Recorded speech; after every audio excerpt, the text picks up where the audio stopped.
सतनाम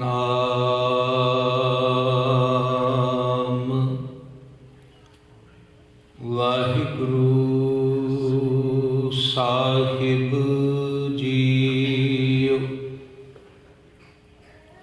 सतनाम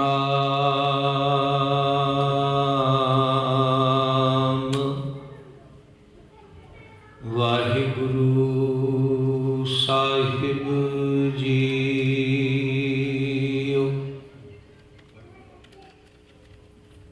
मैं तान दीवान तू है मेरे स्वामी।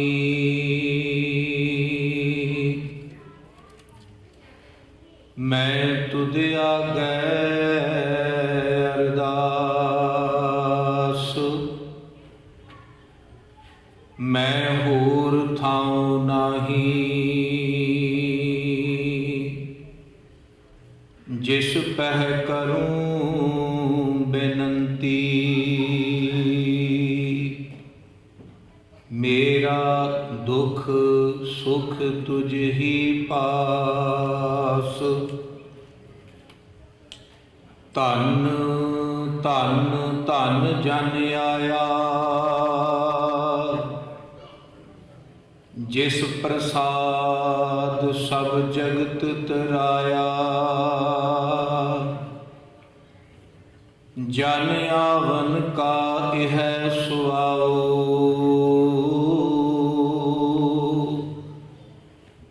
जन कै संग चित आवे नाओ। आप मुक्त मुक्त करै संसार नानक तिस जन को सदा नमस्कार। जिनके चोले रतड़े प्यारे कंत तिना कै पास। धूड़ तिना की जे मिलै जी को कहो नानक की अरदास। परम सन्मानयोग सतगुरु धन धन श्री गुरु ग्रंथ साहिब कृपालू दातार जी की पावन पवित्र हजूरी अंदर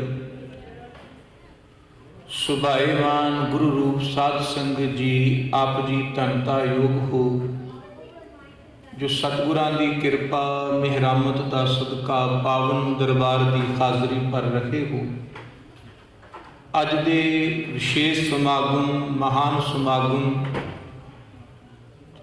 अति सत्कारयोग संत बाबा गुरविंदर सिंह जी मांडी वाले महापुरुषों की प्रेरणा उद्यम सदका अति विदेशों की धरती ते उन्हां वल्लों कीते हुए प्रचार के सदका साहिब सतगुरु धन गुरु नानक देव सच्चे पातशाह जी तिन्हां दे वड्डे फरजंद धन धन बाबा श्री चंद जी उन्हां दे आगमन दिवस नूं मनाउंदिआं समर्पित कीते गए हैं। परस तो रोज़ तो धुर की बाणी के जाप प्रारंभ हुए सन। अज गुरु कृपा सदका भोग पए हैं। भोगां उपरंत गुरु हजूरी विच आप जी ने गुरु सवारियां पासों इलाही बाणी हर जस बाणी का कीर्तन सरवण किया है। आओ गुरु सवारियो जितने माई भाई आपां गुरु चरणों में बैठे हाँ मन वृत्तियां एकाग्र करिए। सतगुरु के घर की कोई वारता कह सुन सकीए। कुछ कहने तो पहला फतेह की सांझ करिए। प्यार सहित आखो जी वाहिगुरु जी का खालसा वाहिगुरु जी की फतेह। सियाणे लोगों का एक मत है कि जदों किसी महान उद्देश्य की प्राप्ति करनी होवे किसी प्रयोजन को सिद्ध करना होवे ते बहुत लोगों का शरीरां का मनुखों का सहारा लेना पैंदा सहायता लैनी पैंदी ते हर एक नूं जथे के रूप विच वंडना पैंदा टुकड़ी के रूप विच वंडना पैंदा। हर एक नूं दा वक्खो वखरा कारज दसना पैंदा भी तेरा काम आ है तू इस थां ते खलोना है तू इस थां ते खलोना है। ਤੇ ਉਦੇਸ਼ ਸਭ ਦਾ ਇੱਕ ਹੁੰਦਾ ਵੀ ਅਸੀਂ ਜੋ ਪ੍ਰਯੋਜਨ ਮਿਥਿਆ ਹੈ, ਜੋ ਕਾਰਜ ਅਸੀਂ ਪ੍ਰਾਪਤ ਕਰਨਾ ਨੂੰ ਸਿੱਧ ਕਰਨਾ ਹੈ, ਪਰ ਸਾਰਿਆਂ ਦੇ ਕੰਮ ਭਿੰਨ ਭਿੰਨ ਵੰਡੇ ਜਾਂਦੇ, ਭਿੰਨਤਾ ਦੇ ਅਨੁਸਾਰ ਰਹਿ ਕਰਕੇ ਇੱਕ ਉਦੇਸ਼ ਤੇ ਤੁਰਿਆ ਜਾਂਦਾ।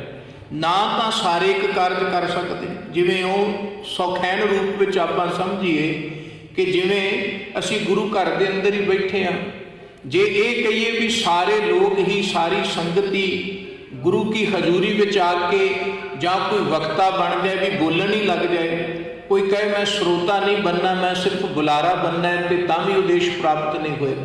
ਜੇ ਕੋਈ ਕਹੇ ਵੀ ਸਾਰੇ ਹੀ ਗੁਰੂ ਕੇ ਲੰਗਰਾਂ ਦੇ ਵਿੱਚ ਹੀ ਰਹਿਣ, ਬਣਾਉਣ ਵਾਲੇ ਰਹਿਣ, ਤੇ ਕੋਈ ਵੀ ਗੁਰੂ ਕੀ ਹਜ਼ੂਰੀ ਵਿੱਚ ਨਾ ਬੈਠੇ, ਕੋਈ ਸਰੋਤਾ ਨਾ ਹੋਵੇ, ਤਾਂ ਵੀ ਉਦੇਸ਼ ਦੀ ਪ੍ਰਾਪਤੀ।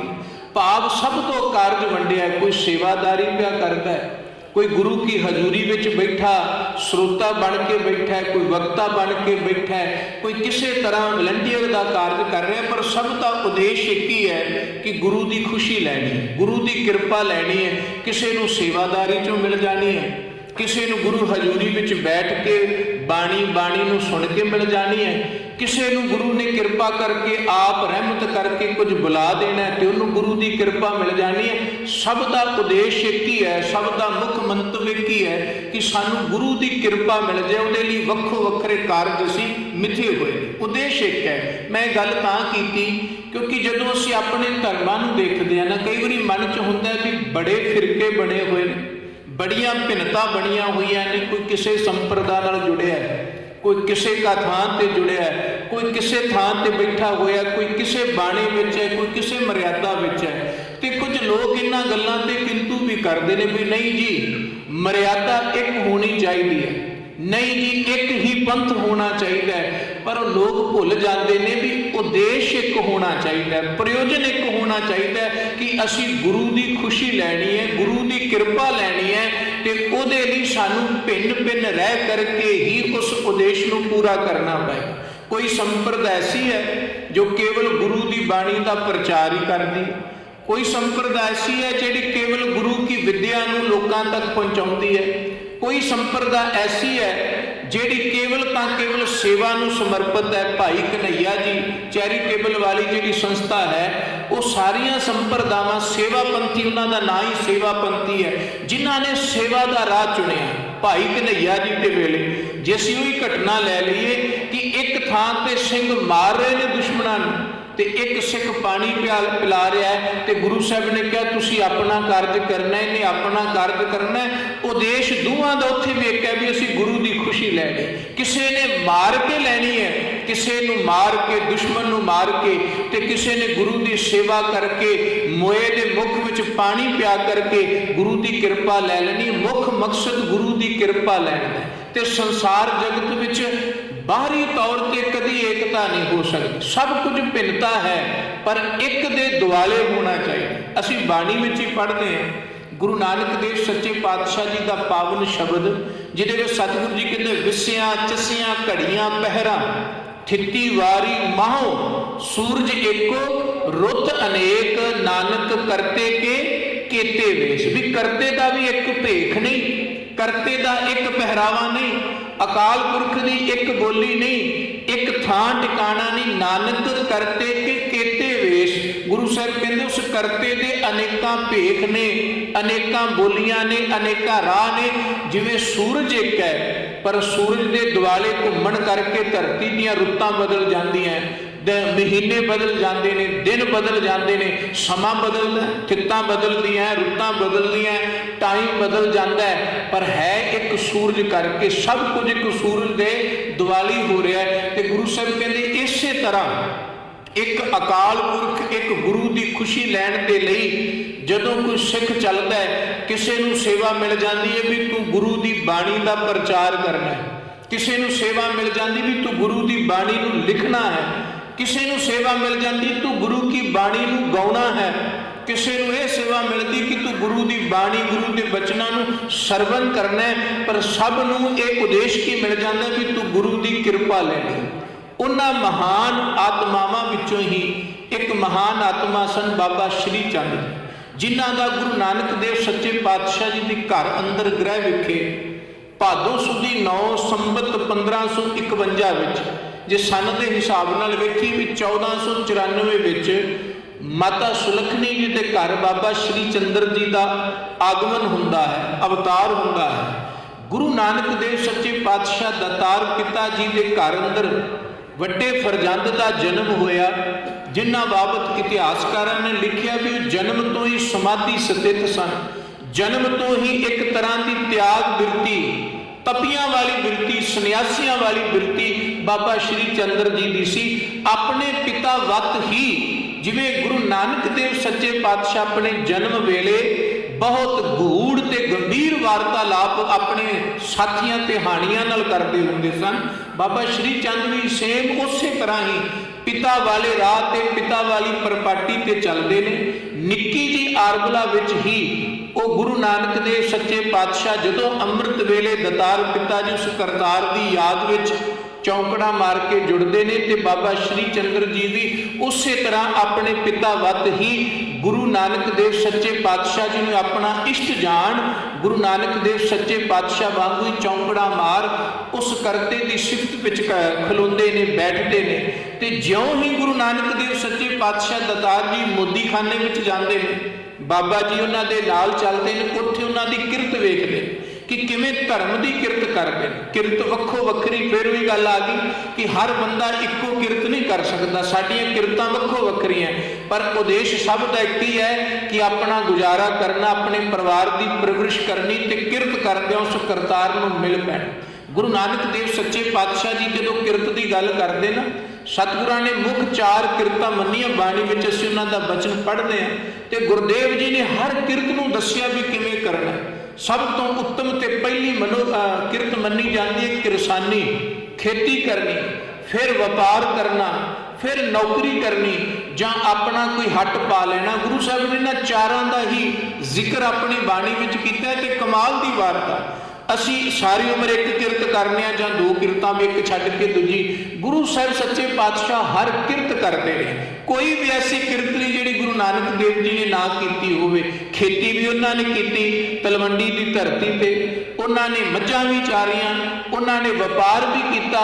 गुरु साहब सच्चे पातशाह जी मोदी खाने में बैठ के हट का कार्य भी करते हैं, पर सारियां किरतां करते भी उन्होंने अपना उद्देश की रखिया कि उस अकाल पुरख वाहिगुरू की खुशी प्राप्त कर। ते किरत किवें करनी है अपनी बाणी विच दस्सिया। उन्हां दे एक बचन असीं पढ़दे हां, मन हाली किरसानी करनी, शर्म पानी तन खेत, नाम बीज संतोख सुहागा, रख गरीबी वेश, भाओ कर्म कर जमसी से घर भाखट देख। बाबा माया साथ ना हो, दस दिता भी किरत कर रहे हैं, किरत तो माया आएगी, पर वो माया नाल रोजगार अपना परिवार का समाज का भला करी। ये ना सोची भी इन्नी को माया कमा लवां भी मैं नाल लै जांगा। कहंदे बाबा माया साथ ना होए, इन माया जग मोहिया बिरला बूझे कोई। कहंदे कोई बिरला बुझ सकता है कि ये माया जगत विच मनुख नूं मोह लैंदी है। ते किरत करदिआं परमात्मा याद रखे, जे तू खेती कर रहे हैं मन नूं भी किरसान बना ली, मन हाली बना ली, मन हाली किरसानी करनी, शर्म पानी तन खेत, अपने तन नूं खेत बनाई, मेहनत दा पानी नहीं, भाओ कर्म कर जमसी, ते भावना प्रेम दे नाल कर्म बीजी, वो कर्म तेरे फुल्लणगे, वो तेन गुरु दी बख्शिश दवावण। हान हट कर आरजा, सत नाम कर वथ, सुरच सोच कर भांड साल, तिस विच तिस नूं रख। फिर किता भी हट करनी है, हट क्यों करी, जिवें तेरी उम्र बीतती जाती, जिवें हट्टी चों समान निकलदा जांदा है ते वेचण वाला हट वाला दुखी नहीं हुंदा भी मेरा समान घटदा है, वो खुश हुंदा है भी मेरा समान विक रहा है। गुरु साहब कहंदे तेरी उम्र घट रही है, दुखी ना होई भी हाय मेरी उम्र घट रही है, पर ये देखी भी जे घट रही है ये मैनू लाहा मिल रहा है कि नहीं मिल रहा है। जे तो उधार ही जा रहा सारा कुछ, फिर तो दुकानदार परेशान होंदा है, पर जे लाहा मिल रहा है फिर परेशानी की कोई वार्ता है। हट किवें करनी है, सुन सास्त सौदागरी, 7 घोड़े लै चल, खर्च बन चंगियाइयां मत को जाना कल। कहने लगे जे सौदागर बनना है, जत सत संजम के घोड़े अपने नाल लैकर के चली, जिहड़े तेनों व्यापार विच लाहा दवाणगे। कहण तो भाव असीं किरत करदे हां, किरत करदे हां, धर्म की किरत करनी। गुरु नानक देव सच्चे पातशाह जी नूं देखदे ने, मोदी खाने बैठिया बाबा श्री चंद जी ते उन्हां दे नाल कई कई घंटे कई पहर मोदी खाने विच बैठे रहिंदे ने। किवें लोड़वंद जाचक गरीब लोग आउंदे ने ते गुरु साहब बिना वितकरे तो नाले ते उन्हां दीयां झोलियां पदार्थां नाल भरदे ने ते नाले उपदेश दे करके प्रभु की कीर्ति करके उन्हां दे मन भी भर देंदे ने। कि बाबा श्री चंद जी अपनियां अखां नाल देखदे ते ओह समां आया जिस वक्त गुरु साहब सच्चे पातशाह सुल्तानपुर की धरती तो उदासियां लई चले। आप बाबा श्री चंद जी ने, बाबा लखमी चंद जी ने देखा कि किवें गुरु नानक देव सच्चे पातशाह जी ने बिल्कुल निर्मोह होकर के किसी तरह का परिवार का, धीआं पुत्रां का, समाज का किसी तरह का मोह ही नहीं रखिया। मोह सब तो वड्डी चीज है, बंधन। दुनिया दे विच जे कोई बंधन मन्निया गया गुरु साहब सच्चे पातशाह जी की बाणी विच गुरु साहब ने कहा रब वाले पासे एक चीज है जिहड़ी नहीं तुरन देंदी, वो है मनुखी मन का मोह। जिस बंदे नूं मोह पै गया, मोह वो दलदल है भी जिन्ना बंदा निकलण दा यतन करदा उन्ना विच होर खुब जांदा। हर रोज बंदा यतन करदा है कि नहीं मैं थोड़ा समा कड्डां पर मोह विच बंदा होर फस जांदा है। जिहड़ा निर्मोह हो गया दुनिया दे विच सब तो वड्डा सूरमा, सब तो वड्डा भगत, सब तो वड्डा ज्ञानी ही वो मनुख मन्निया जाता।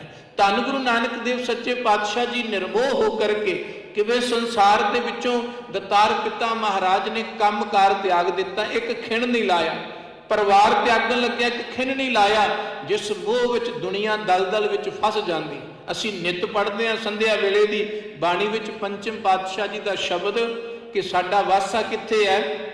तित सरवरड़ै पहिले निवासा, पानी पावक तिन्हे किया पंकज मोह।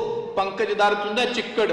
कहंदे संसार दे विच दलदल जिहड़ी है मोह दी दलदल है, जिहदे विच बंदा फस रहा। पंकज मोह पग नहीं चालै, साडी सुरती दा, साडी बुद्धि दा एक कदम नहीं साडे कोल पुट्टिया जांदा। हम देखा तह डूबी हले। गुरु अर्जन देव जी कहंदे असीं वेख रहे हैं जगत विच बंदा मोह दी दलदल दे विच धसदा ही जा रहा, धसदा ही जांदा है ते अखीर डुब जांदा है। वो महान आत्मावां हन जिहड़ियां एकदम निर्मोह विच चलियां जांदियां। गुरु नानक देव सच्चे पातशाह ते जन्म तो ही निर्मोह सन। वो तां लोकां दे मोह दे संगल तोड़न आए सन, पर अपने पिता का असर पुत्रां दे उत्ते कितना हो रहा है। मैं जो अर्ज करनी चाह रहा कि जदों बच्चा संतान अपने पिता नूं देखदी, अपने परिवार नूं देखदी है, उहदा असर उहदे ते कुदरतन हो जाता है। बाबा श्री चंद छोटी उम्र विच ही भावें कि बैरागी, त्यागी, सन्यासी बिरती के मालक सन, पर गुरु नानक देव सच्चे पातशाह जी की छोह ने, उन्हां दे उपदेश ने, उन्हां दी सोबत ने उन्हां नूं होर चार चंद ला दिते। जिस वक्त उदासी आरंभी सतगुरु दतार पिता महाराज ने तकरीबन 21 साल सतगुरु दतार पिता महाराज जी उदासियां दे दौरे ते रहे ते उस वक्त बाबा श्री चंद जी भर जवानी विच सन। जदों गुरु नानक देव सच्चे पातशाह वापस तलवंडी की धरती ते, सुल्तानपुर की धरती ते आउंदे ने ते आकर के गुरुदेव पिता महाराज सच्चे पातशाह दतार जी परिवार नूं मिलदे ने। उदासियां दौरान ही सतगुरु जी जदों वापस घर विच आउंदे सन, पहली दूजी उदासी करके सतगुरु दतार पिता महाराज जी ते माता पिता भी दतार पिता महाराज ने हत्थी संस्कार किया, उन्हां नूं तोरिया। राय बुलार जी नूं हत्थी दफनाया सतगुरु दतार पिता महाराज। इत्थों तक कि अपना जीवन का जन्म का साथी भाई मरदाना जी भी गुरु साहब सच्चे पातशाह जी ने हत्थी उन्होंने दफनाया। उदासियां वेले ही भाई मरदाना जी अखीर वेले वो सतगुरु दतार पिता महाराज जी के चरणों में ही अभेद हो गए। तो जिस वक्त गुरुदेव पिता महाराज जी वापस पंजाब की धरती ते परते आकर के करतारपुर साहब की धरती ते सतगुरां ने वासा किया। इत्थे गुरु नानक देव सच्चे पातशाह दतार पिता महाराज जी कोल भाई लहणा जी आउंदे। जिस वक्त भाई लहणा जी सतगुरु दतार पिता महाराज जी दे कोल पहले दिन आउंदे ने ना, ते इतिहास कहता भी सतगुरु गुरु नानक देव सच्चे पातशाह जी ने उन्हां दियां घोड़ी दियां वागां पकड़ के करतारपुर वाल नूं लैके आ रहे सन। भाई लहणा नहीं सन जानते भी गुरु नानक देव जी सन। उन्हां ते पुछया भी मैं उन्हां दे घर जाना है, मैनूं तुसीं लै जाओगे? सोचिया कोई मुसाफिर है।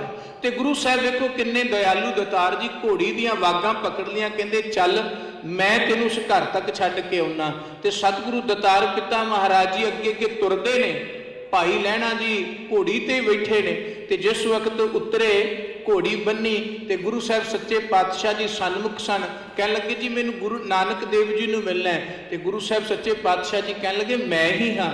भाई लैणा जी चरनी डिग पे ते रोए, कह लगे भी मैं ते तुहाडे दर्शनां लई आया सां भी मैं अपनियां गलतियां भुल्लां पाप बख्शा लवां ते तुसीं तां मेरे ते एक होर भार चढ़ा दिता भी मैं घोड़ी ते चढ़ के आया ते तुसीं अगे वागां पकड़ के तुरे।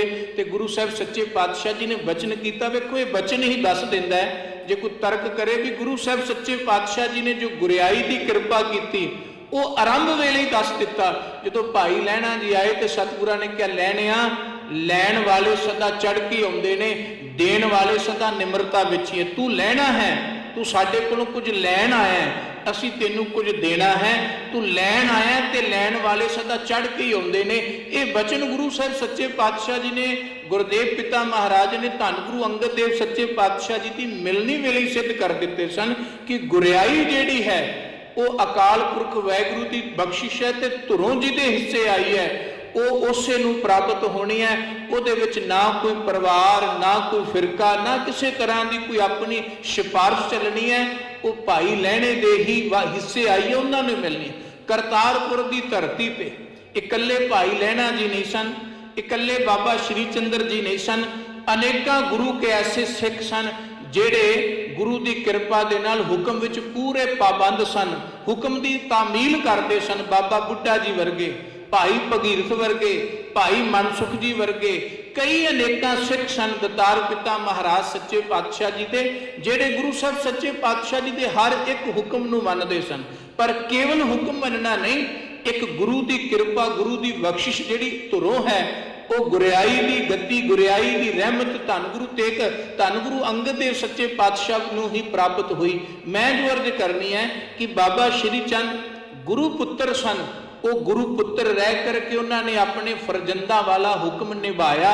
जो हुक्म सतगुरां ने दिता कि असी उदासियां करके आ गए हैं, क्योंकि जदों कोई प्रचारक फेरा करके आउंदा असी आप सियाणे आ, कोई भी काम असी कर लईए। इत्थों तक किसान अपनी धरती विच खेती विच बीज बीजदा है ते वो भी ये मन विच रखता है भी 2 4 10 दिनों बाद मैं अपनी खेती ते गेड़ा मारना है, अपने खेतों में जाना है भी किन्ना को बी उगया है, कोई बीमारी तो नहीं। वो जिन्ना चिर फसल पक के घर नहीं आ जाती उन्ना चिर उन्होंने अपने काम धंधियां नूं देखना पैंदा, निगरानी करनी पैंदी। गुरु नानक देव सच्चे पातशाह जिस वक्त उदासियां करके सिक्खी का बीज दुनिया के कोने कोने ते फैला के आए ना, भाई साहब भाई गुरदास जी ने बचन किए बाबे तारे 4 चक 9 खंड पृथ्वी सच्चा टोआ। 4 चक का अर्थ है चारे दिशावां विच गुरु साहब सच्चे पातशाह जी ने भरमण किया ते सिक्खी का बीज बीज दिता, सिक्खी का बीज फैला दिता। ते जिस वक्त करतारपुर साहिब की धरती ते आए, इत्थे सतगुरां दा परिवार सतगुरां दे सिख भाई लैणा जी के अपना गुरु साहब सच्चे पातशाह जी की सेवा विच तत्पर ने, सदा सेवा करते हैं। पर सब तो ज़्यादा सेवा के पाबंद हैं भाई लैणा जी। जिस वक्त गुरियाई का समा देने का वेला आया तो गुरु अंगद देव सच्चे पातशाह जी ने गुरियाई तिलक दे करके गुरु साहब सच्चे पातशाह जी भाई लैणा जी अगे नतमस्तक होए ते सारी उम्मत नूं कहा भी इन्हां दे अगे मत्था टेको। अज तो बाद अकाल पुरख दरगाही अस्थान दे यही आगू ने मेरा रूप जानना है, इन्हां नूं ये भाई लैणे तो ये अंगत हो गए ने, मेरा अंग बन गए। ते कोई ऐसा नहीं सी जिसने उत्थे बखीली की होवे, जिसने उत्थे गुरु नानक देव सच्चे पातशाह जी के हुक्म अदुली की होवे। हाँ, इतिहास ये वचन जरूर आखदा है कि जिस वक्त गुरु अंगद देव सच्चे पातशाह गुरियाई ते बैठे, माता सुलखनी जी ने बाबा श्री चंद्र ते भाई बाबा लक्ष्मी चंद जी ने अगे किया कि गुरुदेव जी तुसी इस दुनिया तो रुखसत होना है, गुरियाई दरगाही दात है, सेवक नूं प्राप्त हुई है, पर ये तुहाडे फरजंद हन, ये तुहाडे पुत्र हन। इन्हां दे बाबत आप जी दे की बचन ने? ते गुरु साहब सच्चे पातशाह जी ने बचन किया सी, सुलखनी जी गुरु नानक दे घर दे ते कूकरां विच भी करामात है, ये ते गुरु नानक देव जी दे फरजंद हन, ये ते गुरु नानक देव जी दे पुत्र हन।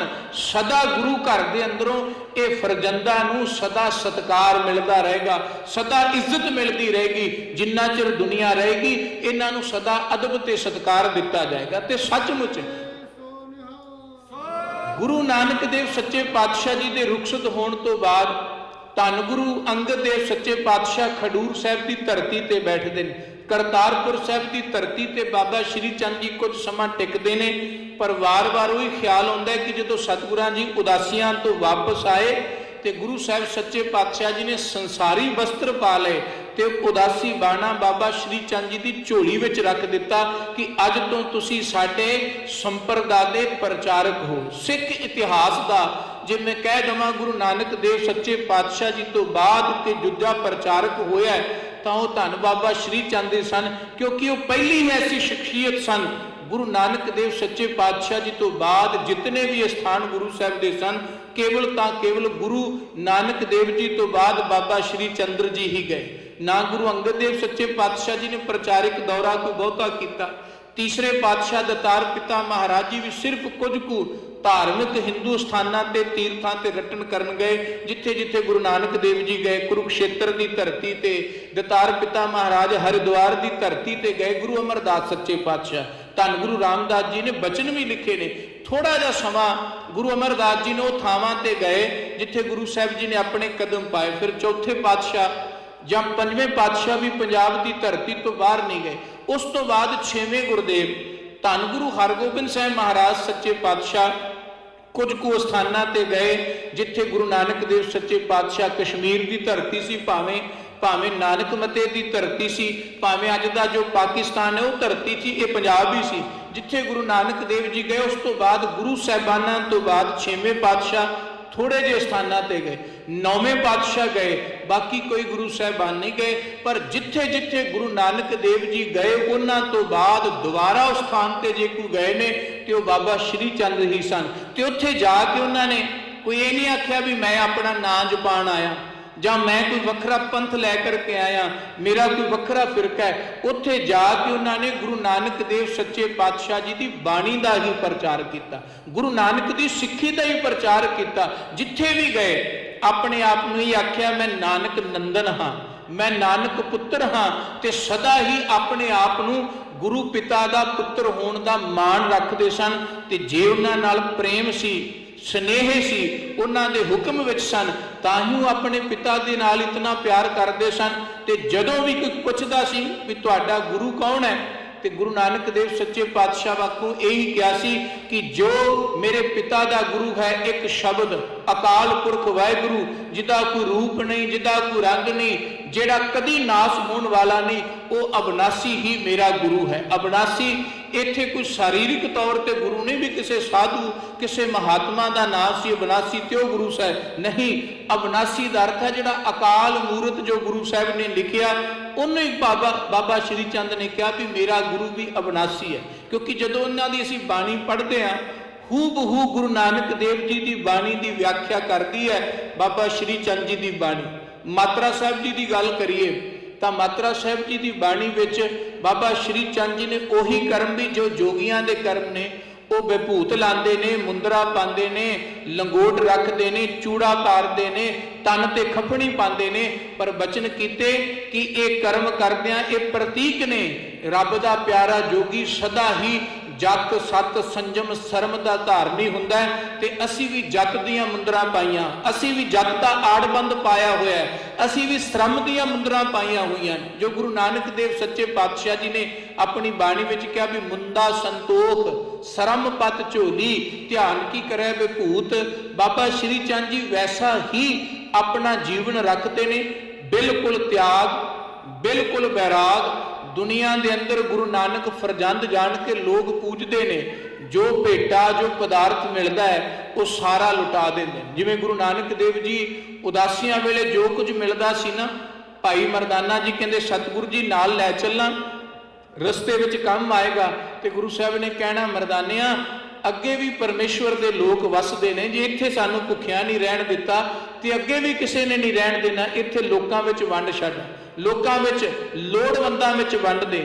ਇਸੇ ਤਰ੍ਹਾਂ ਬਾਬਾ ਸ਼੍ਰੀ ਚੰਦ ਉਹਨਾਂ ਦੇ ਸਾਥੀ ਸਨ, ਉਹਨਾਂ ਦੇ ਸੇਵਕ ਸਨ ਭਾਈ ਕਮਲੀਆ ਜੀ, ਜੋ ਜਨਮ ਤੋਂ ਹੀ ਬੇਬੇ ਨਾਨਕੀ ਜੀ ਨੇ ਉਹਨਾਂ ਦੀ ਸੇਵਾ ਵਿੱਚ ਟਹਿਲੀਏ ਲਾਏ ਹੋਏ ਸਨ, ਸੇਵਾਦਾਰ ਸਨ ਭਾਈ ਕਮਲੀਆ, ਜਿਨ੍ਹਾਂ ਵਿੱਚ ਆਪ ਵਿੱਚ ਬੜੀ ਕਰਾਮਾਤ ਸੀ। ਕਿਉਂਕਿ ਇੱਕ ਸਾਧੂ ਦੀ, ਇੱਕ ਪੂਰਨ ਪੁਰਖ ਦੀ ਸੇਵਾ ਕਰਨ ਵਾਲਾ ਜੇ ਕੋਈ ਤਨ ਕਰਕੇ ਮਨ ਕਰਕੇ ਸੇਵਾ ਪਿਆ ਕਰਦਾ, ਉਹ ਕਦੀ ਘਟ ਨਹੀਂ ਸਕਦਾ, ਉਹ ਵੀ ਪੂਰਨ ਹੀ ਹੋ ਜਾਂਦਾ ਹੈ। ਬਾਬਾ ਕਮਲੀਆ ਜੀ ਵੀ ਪੂਰਨ ਸਾਧੂ ਸਨ ਤੇ ਬਾਬਾ ਸ਼੍ਰੀ ਚੰਦ ਜੀ ਦੇ ਅਨੰਨ ਸੇਵਕ ਸਨ।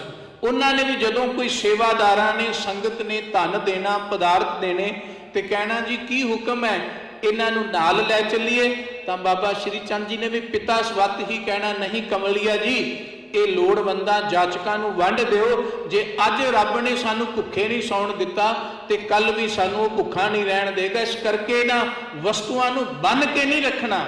ਬੰਨਣ ਵਾਲਾ ਜਿਹੜਾ ਉਹ ਤਿਆਗੀ ਨਹੀਂ ਹੋ ਸਕਦਾ। ਤਿਆਗੀ ਉਹ ਹੈ ਜਿਹਨੇ ਆਪਣੇ ਦਰ ਖੋਲ ਦਿੱਤੇ ਨੇ, ਜਿਹਨੇ ਆਪਣੇ ਘਰ ਦਾ ਬੂਹਾ, ਮਨ ਦਾ ਬੂਹਾ ਖੋਲ ਦਿੱਤਾ ਹੈ। ਜੋ ਆ ਗਿਆ ਜਾਚਕ ਜੈਸਾ ਹੈ ਵੈਸਾ ਬਣ ਜਾਣਾ, ਇਹ ਤਿਆਗੀ ਦੀ, ਇਹ ਸਾਧੂ ਦੀ ਭਾਵਨਾ ਹੁੰਦੀ ਹੈ, ਜੀਵਨ ਹੁੰਦਾ ਹੈ। ਤੇ ਬਾਬਾ ਸ਼੍ਰੀ ਚੰਦ ਜੀ ਸਦਾ ਭਰਮਣ ਕਰਦੇ ਰਹੇ, ਇੱਕ ਥਾਂ ਤੇ ਕਿਤੇ ਵੀ ਨਹੀਂ ਟਿਕ ਕੇ ਬੈਠੇ। ਇੱਕ ਥਾਂ ਹੈ ਪੰਜਾਬ ਦੀ ਧਰਤੀ ਤੇ 62 ਸਾਹਿਬ, ਜਿੱਥੇ ਤਕਰੀਬਨ 62 ਸਾਲ ਬਾਬਾ ਜੀ ਨੇ ਆਪਣੀ ਜ਼ਿੰਦਗੀ ਦੇ ਇੱਕ ਥਾਂ ਤੇ ਰਹਿ ਕੇ ਬਤੀਤ ਕੀਤੇ। 62 ਵਰੇ ਇੱਕ ਥਾਂ ਤੇ ਰਹਿ ਕਰਕੇ ਚੌਂਕੜਾ ਮਾਰ ਕੇ ਉਹ ਭਗਤੀ ਕਰਦੇ ਰਹੇ। ਅੱਜ ਵੀ ਉਸ ਅਸਥਾਨ ਤੇ ਉਹਨਾਂ ਦੀ ਮਹਾਨਤਾ ਹੈ ਤੇ ਪਤਾ ਨਹੀਂ ਕਿੰਨੀਆਂ ਕੁ ਬਖਸ਼ਾਂ ਉਹਨਾਂ ਨੇ ਉਸ ਧਰਤੀ ਤੇ ਲੋਕਾਂ ਦੇ ਵਿੱਚ ਵੰਡੀਆਂ। ਜਿੱਥੇ ਕਿਤੇ ਵੀ ਕੋਈ ਯਾਦ ਕਰਦਾ ਸੀ, ਸਦਾ ਉੱਥੇ ਹੀ ਉਹ ਆਪਣੀ ਰਹਿਮਤ ਦੇ ਨਾਲ ਉਹਦਾ ਭਵ ਸਾਗਰ ਦੇ ਵਿੱਚੋਂ ਬੇੜਾ ਪਾਰ ਕਰ ਦਿੰਦੇ ਸੀ। ਰਹਿਮਤ ਨਾਲ ਕੋਈ ਅਰਦਾਸ ਉਹਨਾਂ ਦੇ ਚਰਨਾਂ ਵਿੱਚ ਕਰਦਾ ਸੀ ਨਾ। ਅਸੀਂ ਬਚਨ ਪੜ੍ਹਦੇ ਹਾਂ, ਇੱਕ ਥਾਂ ਤੇ ਅਸੀਂ ਬਚਨ ਪੜ੍ਹਦੇ, ਬੜੇ ਪਿਆਰਿਆਂ ਨੇ ਲਿਖੇ ਨੇ ਕਿ ਬੇਦੀ ਸਾਹਿਬ ਜਾਦੇ ਭਵ ਸਾਗਰ ਤਰਾ ਦੇ, ਮੇਰਾ ਬੇੜਾ ਬੰਨੇ ਲਾ ਦੇ, ਗੁਰੂ ਨਾਨਕ ਦੇ ਆਨੰਦ ਨਾਲ। ਇੱਕ ਭਾਈ ਭਾਨਾ ਸੀ, ਉਹ ਆਪਣਾ ਵਪਾਰੀ ਸੀ, ਸ਼ਾਹ ਸੀ ਬੜਾ ਵੱਡਾ, ਤੇ ਉਹਦਾ ਬੇੜਾ ਜਿਹੜਾ ਸੀ ਮੰਝਧਾਰ ਵਿੱਚ ਸੀ, ਡੁੱਬਣ ਲੱਗਿਆ। ਉਹਨੇ ਬਾਬਾ ਸ਼੍ਰੀ ਚੰਦ ਜੀ ਦੇ ਚਰਨਾਂ ਵਿੱਚ ਅਰਦਾਸ ਕੀਤੀ। ਇਹ ਬੋਲ ਉਹਨੇ ਕਹੇ, ਉਹ ਬੋਲ ਨੂੰ ਬਾਅਦ ਵਿੱਚੋਂ ਗੁਰਮੁਖਾਂ ਨੇ ਲਿਖਿਆ ਕਿ ਹੇ ਬੇਦੀ ਸਾਹਿਬ ਜਾਦੇ, ਇਹ ਭਵ ਸਾਗਰ ਦੇ ਵਿੱਚ, ਸੰਸਾਰ ਰੂਪੀ ਸਾਗਰ ਦੇ ਵਿੱਚ ਮੇਰਾ ਬੇੜਾ ਜਿਹੜਾ ਮੰਝਧਾਰ ਵਿੱਚ ਫਸ ਗਿਆ ਹੈ ਤੇ ਤੁਸੀਂ ਮੇਰੇ ਬੇੜੇ ਨੂੰ ਪਾਰ ਲਾਓ। ਕਹਿੰਦੇ ਗੁਰੂ ਕੇ ਨੰਦਨ ਦੇ ਚਰਨਾਂ ਵਿੱਚ ਅਰਦਾਸ ਕਰਨ ਦੀ ਦੇਰ ਸੀ, ਉਹ ਤੂਫਾਨ ਰੁਕ ਗਿਆ, ਲਹਿਰਾਂ ਮੱਧਮ ਪੈ ਗਈਆਂ ਤੇ ਉਸ ਭਾਈ ਭਾਨੇ ਦਾ ਬੇੜਾ ਜਿਹੜਾ ਉਹ ਸਾਗਰ ਚੋਂ, ਦਰਿਆ ਚੋਂ ਪਾਰ ਹੋ ਗਿਆ ਤੇ ਉਹਨੇ ਆ ਕਰਕੇ ਬਾਬਾ ਜੀ ਦੇ ਚਰਨਾਂ ਨੂੰ ਸਪਰਸ਼ ਕੀਤਾ। ਚਰਨ ਪਰਸੇ ਕਿ ਤੁਹਾਡੀ ਕਿਰਪਾ ਦੇ ਨਾਲ ਮੈਂ ਇਸ ਭਵ ਸਾਗਰ ਤੋਂ, ਇਸ ਦਰਿਆ 'ਚ ਮੇਰਾ ਬੇੜਾ ਜਿਹੜਾ ਉਹ ਬੰਨੇ ਲੱਗਾ। ਭਾਵ ਕਹਿਣ ਤੋਂ ਜਿਸ ਨੇ ਵੀ ਅਰਦਾਸ ਕੀਤੀ, ਜੇ ਸਿੱਧ ਆਏ ਬਾਬਾ ਸ਼੍ਰੀ ਚੰਦ ਜੀ ਦੇ ਕੋਲ, ਉਹਨਾਂ ਨੇ ਆਖਿਆ ਸੀ ਭੁੱਖੇ ਆ, ਸਾਨੂੰ ਭੋਜਨ ਛਕਾਓ। ਤੇ ਭਾਈ ਕਮਲੀਆਂ ਨੂੰ ਕਿਹਾ ਜਿਹੜੀ ਜੋਗੀਆਂ ਕੋਲ ਸਿੱਪੀ ਹੁੰਦੀ ਹੈ, ਉਸੇ ਸਿੱਪੀ ਦੇ ਉੱਤੇ ਬਸਤਰ ਪਾਇਆ ਸੀ ਤੇ ਕਿਹਾ ਜੋ ਕੋਈ ਸਾਧੂ ਜਨ ਮੰਗਦਾ ਹੈ, ਸੇਵਕ ਮੰਗਦਾ ਹੈ, ਉਹਨੂੰ ਵੈਸਾ ਹੀ ਪਰੋਸੀ ਜਾਓ, ਕਰਤਾਰ ਦਾ ਨਾਂ ਲੈ ਕੇ। ਸਦਾ ਸਤ ਕਰਤਾਰ ਦਾ ਨਾਮ ਹੀ ਆਰਾਧਦੇ ਰਹੇ। ਜਿਵੇਂ ਸਤ ਕਰਤਾਰ ਗੁਰੂ ਨਾਨਕ ਦੇਵ ਜੀ ਪੁਕਾਰਦੇ ਸਨ, ਉਸੇ ਤਰ੍ਹਾਂ ਸਤ ਕਰਤਾਰ ਕਹਿਣਾ। ਤੇ ਜੇ ਕੋਈ ਜਾਚਕ, ਕੋਈ ਲੋੜਵੰਦ, ਕੋਈ ਦੁਖੀਆ, ਕੋਈ ਆਤੁਰ ਆਉਣਾ ਤੇ ਉਹਨਾਂ ਨੇ ਸਤ ਕਰਤਾਰ ਦੇ ਬਚਨਾਂ ਦੇ ਨਾਲ, ਕਿਉਂਕਿ ਗੁਰੂ ਨਾਨਕ ਦੇਵ ਜੀ ਦੇ ਆਪਣੇ ਬਚਨ ਨੇ, ਜਿਸ ਦੇ ਹਿਰਦੇ ਵਿੱਚ ਕਰਤਾਰ ਵਸ ਜਾਂਦਾ ਹੈ ਨਾ, ਉਹਦੀ ਜ਼ੁਬਾਨ ਤੇ ਵੀ ਕਰਤਾਰ ਵਸ ਜਾਂਦਾ। ਜੋ ਜ਼ੁਬਾਨ ਤੋਂ ਬੋਲਦਾ ਹੈ, ਉਹਦਾ ਕਹਿਆ ਹੋਇਆ ਕਦੀ ਵੀ ਅਧੂਰਾ ਨਹੀਂ ਰਹਿ ਸਕਦਾ, ਕਦੀ ਵੀ ਅਪੂਰਨ ਨਹੀਂ ਹੋ ਸਕਦਾ, ਉਹ ਸਦਾ ਹੀ ਪੂਰਨ ਹੈ। ਉਹਨਾਂ ਜੋ ਬਚਨ ਆਪਣੀ ਰਸਨਾ ਤੋਂ ਕਹਿਣੇ, ਉਹ ਸਦਾ ਹੀ ਪੂਰੇ ਹੋਣੇ। ਜਹਾਂਗੀਰ ਵਰਗੇ ਬਾਦਸ਼ਾਹ ਹਿੰਦੁਸਤਾਨ ਦੀ ਧਰਤੀ ਦੇ ਉਹਨਾਂ ਦੇ ਕਦਮਾਂ ਵਿੱਚ ਆਏ, ਮਹਾਰਾਣਾ ਪ੍ਰਤਾਪ ਵਰਗੇ ਉਹਨਾਂ ਦੇ ਕਦਮਾਂ ਵਿੱਚ ਆਏ ਤੇ ਉਹਨਾਂ ਕੋਲ ਆ ਕਰਕੇ ਸਿਧਾਂਤ ਬਖਸ਼ਿਆ, ਸੰਦੇਸ਼ ਪ੍ਰਾਪਤ ਕੀਤਾ, ਉਪਦੇਸ਼ ਪ੍ਰਾਪਤ ਕੀਤਾ। ਤੇ ਬਾਬਾ ਸ਼੍ਰੀ ਚੰਦ ਸਦਾ ਤਿਆਗ ਤੇ ਨਿਰਵਾਣ ਦੀ ਮੂਰਤ ਰਹਿ ਕਰਕੇ ਗੁਰੂ ਨਾਨਕ ਦੇ ਉਪਾਸ਼ਕ ਹੀ ਬਣੇ ਰਹੇ ਤੇ ਗੁਰੂ ਨਾਨਕ ਦੇਵ ਜੀ ਦੇ ਉਪਾਸ਼ਕ ਹੀ ਲੋਕਾਂ ਨੂੰ ਬਣਾਇਆ। ਜਿਸ ਵਕਤ ਸ੍ਰੀ ਅੰਮ੍ਰਿਤਸਰ ਸਾਹਿਬ ਦੀ ਧਰਤੀ ਤੇ ਭਰਮਣ ਕਰਦਿਆਂ ਬਾਬਾ ਸ਼੍ਰੀ ਚੰਦਰ ਜੀ ਆਏ ਤੇ ਗੁਰੂ ਸਾਹਿਬ ਸੱਚੇ ਪਾਤਸ਼ਾਹ ਧੰਨ ਗੁਰੂ ਹਰਗੋਬਿੰਦ ਸਾਹਿਬ ਮਹਾਰਾਜ ਜੀ ਦੇ ਪਾਸ ਦਰਸ਼ਨ ਦਿਦਾਰਿਆਂ ਨੂੰ ਆਏ। ਦਤਾਰ ਜੀ ਨੇ, 6ਵੇਂ ਪਾਤਸ਼ਾਹ ਜੀ ਨੇ ਬੜਾ ਮਾਣ ਕੀਤਾ, ਬੜਾ ਸਤਿਕਾਰ ਦਿੱਤਾ, ਅਦਬ ਦਿੱਤਾ। ਇਤਿਹਾਸ ਕਹਿੰਦਾ ਹੈ ਕਿ ਜਿਸ ਵਕਤ ਬਾਬਾ ਸ਼੍ਰੀ ਚੰਦਰ ਜੀ ਆਏ, ਆਸਣ ਗ੍ਰਹਿਣ ਕੀਤਾ ਤੇ ਗੁਰੂ ਹਰਗੋਬਿੰਦ ਸਾਹਿਬ ਮਹਾਰਾਜ ਨੇ ਆਪਣੇ 5 ਸੁਪੁੱਤਰ ਬਾਬਾ ਸ਼੍ਰੀ ਚੰਦ ਜੀ ਦੇ ਸਨਮੁਖ ਕੀਤੇ ਤੇ ਕਿਹਾ ਵੀ ਆਪ ਜੀ ਦੀ ਦਇਆ, ਆਪ ਜੀ ਦੀ ਕਿਰਪਾ ਦੇ ਸਦਕਾ ਘਰ ਵਿੱਚ 5 ਫਰਜ਼ੰਦ ਹਨ। ਤੇ ਬਾਬਾ ਜੀ ਕਹਿਣ ਲੱਗੇ ਕਿ ਗੁਰੂ ਨਾਨਕ ਦੇਵ ਜੀ ਦੇ ਘਰ ਦੇ ਪ੍ਰਚਾਰ ਵਾਸਤੇ ਸਾਡੇ ਲਈ ਕਿਹੜਾ ਹੈ। ਤੇ ਉਹਨਾਂ ਨੇ ਕਿਹਾ ਪੰਜੇ ਆਪ ਜੀ ਦੇ ਨੇ, ਜਿਹਦੇ ਤੇ ਆਪ ਜੀ ਨਜ਼ਰ ਟਿਕਾਓ, ਨਜ਼ਰੇ ਅਨਾਇਤ ਕਰੋ, ਹੀ ਤੁਹਾਡਾ ਹੈ। ਇਤਿਹਾਸ ਕਹਿੰਦਾ ਕਿ ਬਾਬਾ ਜੀ ਨੇ ਵੱਡੇ ਫਰਜ਼ੰਦ ਬਾਬਾ ਗੁਰਦਿੱਤਾ ਜੀ ਨੂੰ ਚੁਣਿਆ। ਉਹ ਵੀ ਜਿਵੇਂ ਬਾਬਾ ਸ਼੍ਰੀ ਚੰਦ ਜੀ ਵੀ ਗੁਰੂ ਨਾਨਕ ਦੇਵ ਜੀ ਦੇ ਵੇਲੇ ਹੀ ਸੰਗਤ ਬਾਬਾ ਕਹਿੰਦੀ ਸੀ, ਤੇ ਜਿਸ ਵਕਤ ਗੁਰੂ ਹਰਗੋਬਿੰਦ ਸਾਹਿਬ ਮਹਾਰਾਜ ਜੀ ਦਾ ਵੇਲਾ ਸੀ, ਵੱਡੇ ਫਰਜ਼ੰਦ ਬਾਬਾ ਗੁਰਦਿੱਤਾ ਜੀ ਦਾ ਜਨਮ ਹੋਇਆ ਤੇ ਉਹਨਾਂ ਨੂੰ ਵੀ ਜਨਮ ਤੋਂ ਹੀ ਬਾਬਾ ਗੁਰਦਿੱਤਾ ਜੀ ਕਿਹਾ ਜਾਣ ਲੱਗਾ। ਹੋਰ ਕਿਸੇ ਫਰਜ਼ੰਦ ਨੂੰ ਨਹੀਂ। ਬਾਅਦ ਵਿੱਚੋਂ ਭਾਵੇਂ ਕਿ ਗੁਰੂ ਤੇਗ ਬਹਾਦਰ ਮਹਾਰਾਜ ਜੀ ਤਾਂ ਗੁਰੂ ਵੀ ਬਣੇ, ਪਰ ਬਾਬਾ ਅਟਲ ਰਾਏ ਜੀ, ਬਾਬਾ ਸੂਰਜਮਲ ਜੀ, ਉਹਨਾਂ ਨਾਲ ਵੀ ਬਾਬਾ ਸ਼ਬਦ ਲੱਗਿਆ। ਪਰ ਜਨਮ ਤੋਂ ਜੇ ਕਿਸੇ ਨੂੰ ਬਾਬਾ ਸ਼ਬਦ ਮਿਲਿਆ ਹੈ, ਜਾਂ ਤਾਂ ਉਹ ਬਾਬਾ ਸ਼੍ਰੀ ਚੰਦ ਤੇ ਜਾਂ ਬਾਬਾ ਗੁਰਦਿੱਤਾ ਜੀ ਨੂੰ ਇਹ ਜਨਮ ਸ਼ਬਦ ਮਿਲਿਆ ਹੈ, ਤੇ ਜਾਂ ਗੁਰੂ ਕੇ ਅਨੰਦ ਸਿੱਖ ਬਾਬਾ ਬੁੱਢਾ ਜੀ ਨੂੰ ਜਨਮ ਤੋਂ ਹੀ ਛੋਟੀ ਉਮਰ ਦੇ ਵਿੱਚ ਗੁਰੂ ਸਾਹਿਬ ਜੀ ਬਾਬਾ ਕਹਿਣ ਲੱਗੇ ਵੀ ਇਹ ਬੁੱਢਾ ਹੈ। ਇਹ ਸ਼ਬਦ ਬਾਬਾ ਗੁਰਦਿੱਤਾ ਜੀ ਨੂੰ ਵੀ ਗੁਰੂ ਘਰ ਤੋਂ ਪ੍ਰਾਪਤ ਹੋਇਆ, ਤੇ ਗੁਰੂ ਹਰਗੋਬਿੰਦ ਸਾਹਿਬ ਮਹਾਰਾਜ ਜੀ ਦੇ ਕਹਿਣ ਤੇ ਬਾਬਾ ਸ਼੍ਰੀ ਚੰਦ ਜੀ ਨੇ ਬਾਬਾ ਗੁਰਦਿੱਤਾ ਜੀ ਨੂੰ ਆਪਣੇ ਲਈ ਚੁਣਿਆ ਕਿ ਜੋ ਸਾਡਾ ਮਤ ਹੈ, ਸਾਡਾ ਪ੍ਰਚਾਰ ਹੈ, ਕਰਨ ਦਾ ਮਤ ਹੈ ਕਿ ਗੁਰੂ ਨਾਨਕ ਦੇਵ ਸੱਚੇ ਪਾਤਸ਼ਾਹ ਜੀ ਦੇ ਘਰ ਦਾ ਪ੍ਰਚਾਰ, ਕਿਉਂਕਿ ਪ੍ਰਚਾਰ ਇੱਕ ਗੱਲ ਦੀ ਮੰਗ ਕਰਦਾ ਹੈ ਕਿ ਸਦਾ ਤੁਹਾਨੂੰ ਯਾਤਰਾ ਵਿੱਚ ਹੀ ਰਹਿਣਾ ਪਏਗਾ, ਸਦਾ ਤੁਹਾਨੂੰ ਵਿਚਰਨਾ ਪਏਗਾ। ਵਿਚਰ ਕੇ ਜਿੱਥੇ ਜਿੱਥੇ ਵੀ ਗੁਰੂ ਨਾਨਕ ਦੀ ਸਿੱਖੀ ਹੈ, ਉੱਥੇ ਉੱਥੇ ਪ੍ਰਚਾਰਕਾਂ ਦਾ ਜਾਣਾ ਤਾਂ ਲਾਜ਼ਮੀ ਹੈ। 6ਵੇਂ ਪਾਤਸ਼ਾਹ ਵੇਲੇ ਬਾਬਾ ਗੁਰਦਿੱਤਾ ਜੀ ਸਨ, 5ਵੇਂ ਪਾਤਸ਼ਾਹ ਵੇਲੇ ਭਾਈ ਗੁਰਦਾਸ ਜੀ ਸਨ, ਜਿਹੜੇ ਲਗਾਤਾਰ ਪ੍ਰਚਾਰ ਕਰਦੇ ਸਨ। ਤੇ ਪ੍ਰਚਾਰ ਕਰਦਿਆਂ ਸਦਾ ਗੁਰੂ ਨਾਨਕ ਦੇਵ ਸੱਚੇ ਪਾਤਸ਼ਾਹ ਜੀ ਦੀ ਸਿੱਖੀ ਨੂੰ ਪ੍ਰਫੁੱਲਿਤ ਕੀਤਾ ਜਾਂਦਾ ਸੀ। ਬਾਬਾ ਗੁਰਦਿੱਤਾ ਜੀ ਨੂੰ ਗੁਰੂ ਨਾਨਕ ਦੇਵ ਸੱਚੇ ਪਾਤਸ਼ਾਹ ਜੀ ਦੇ ਫਰਜ਼ੰਦ ਨੇ ਆਪਣੇ ਲਈ ਚੁਣਿਆ।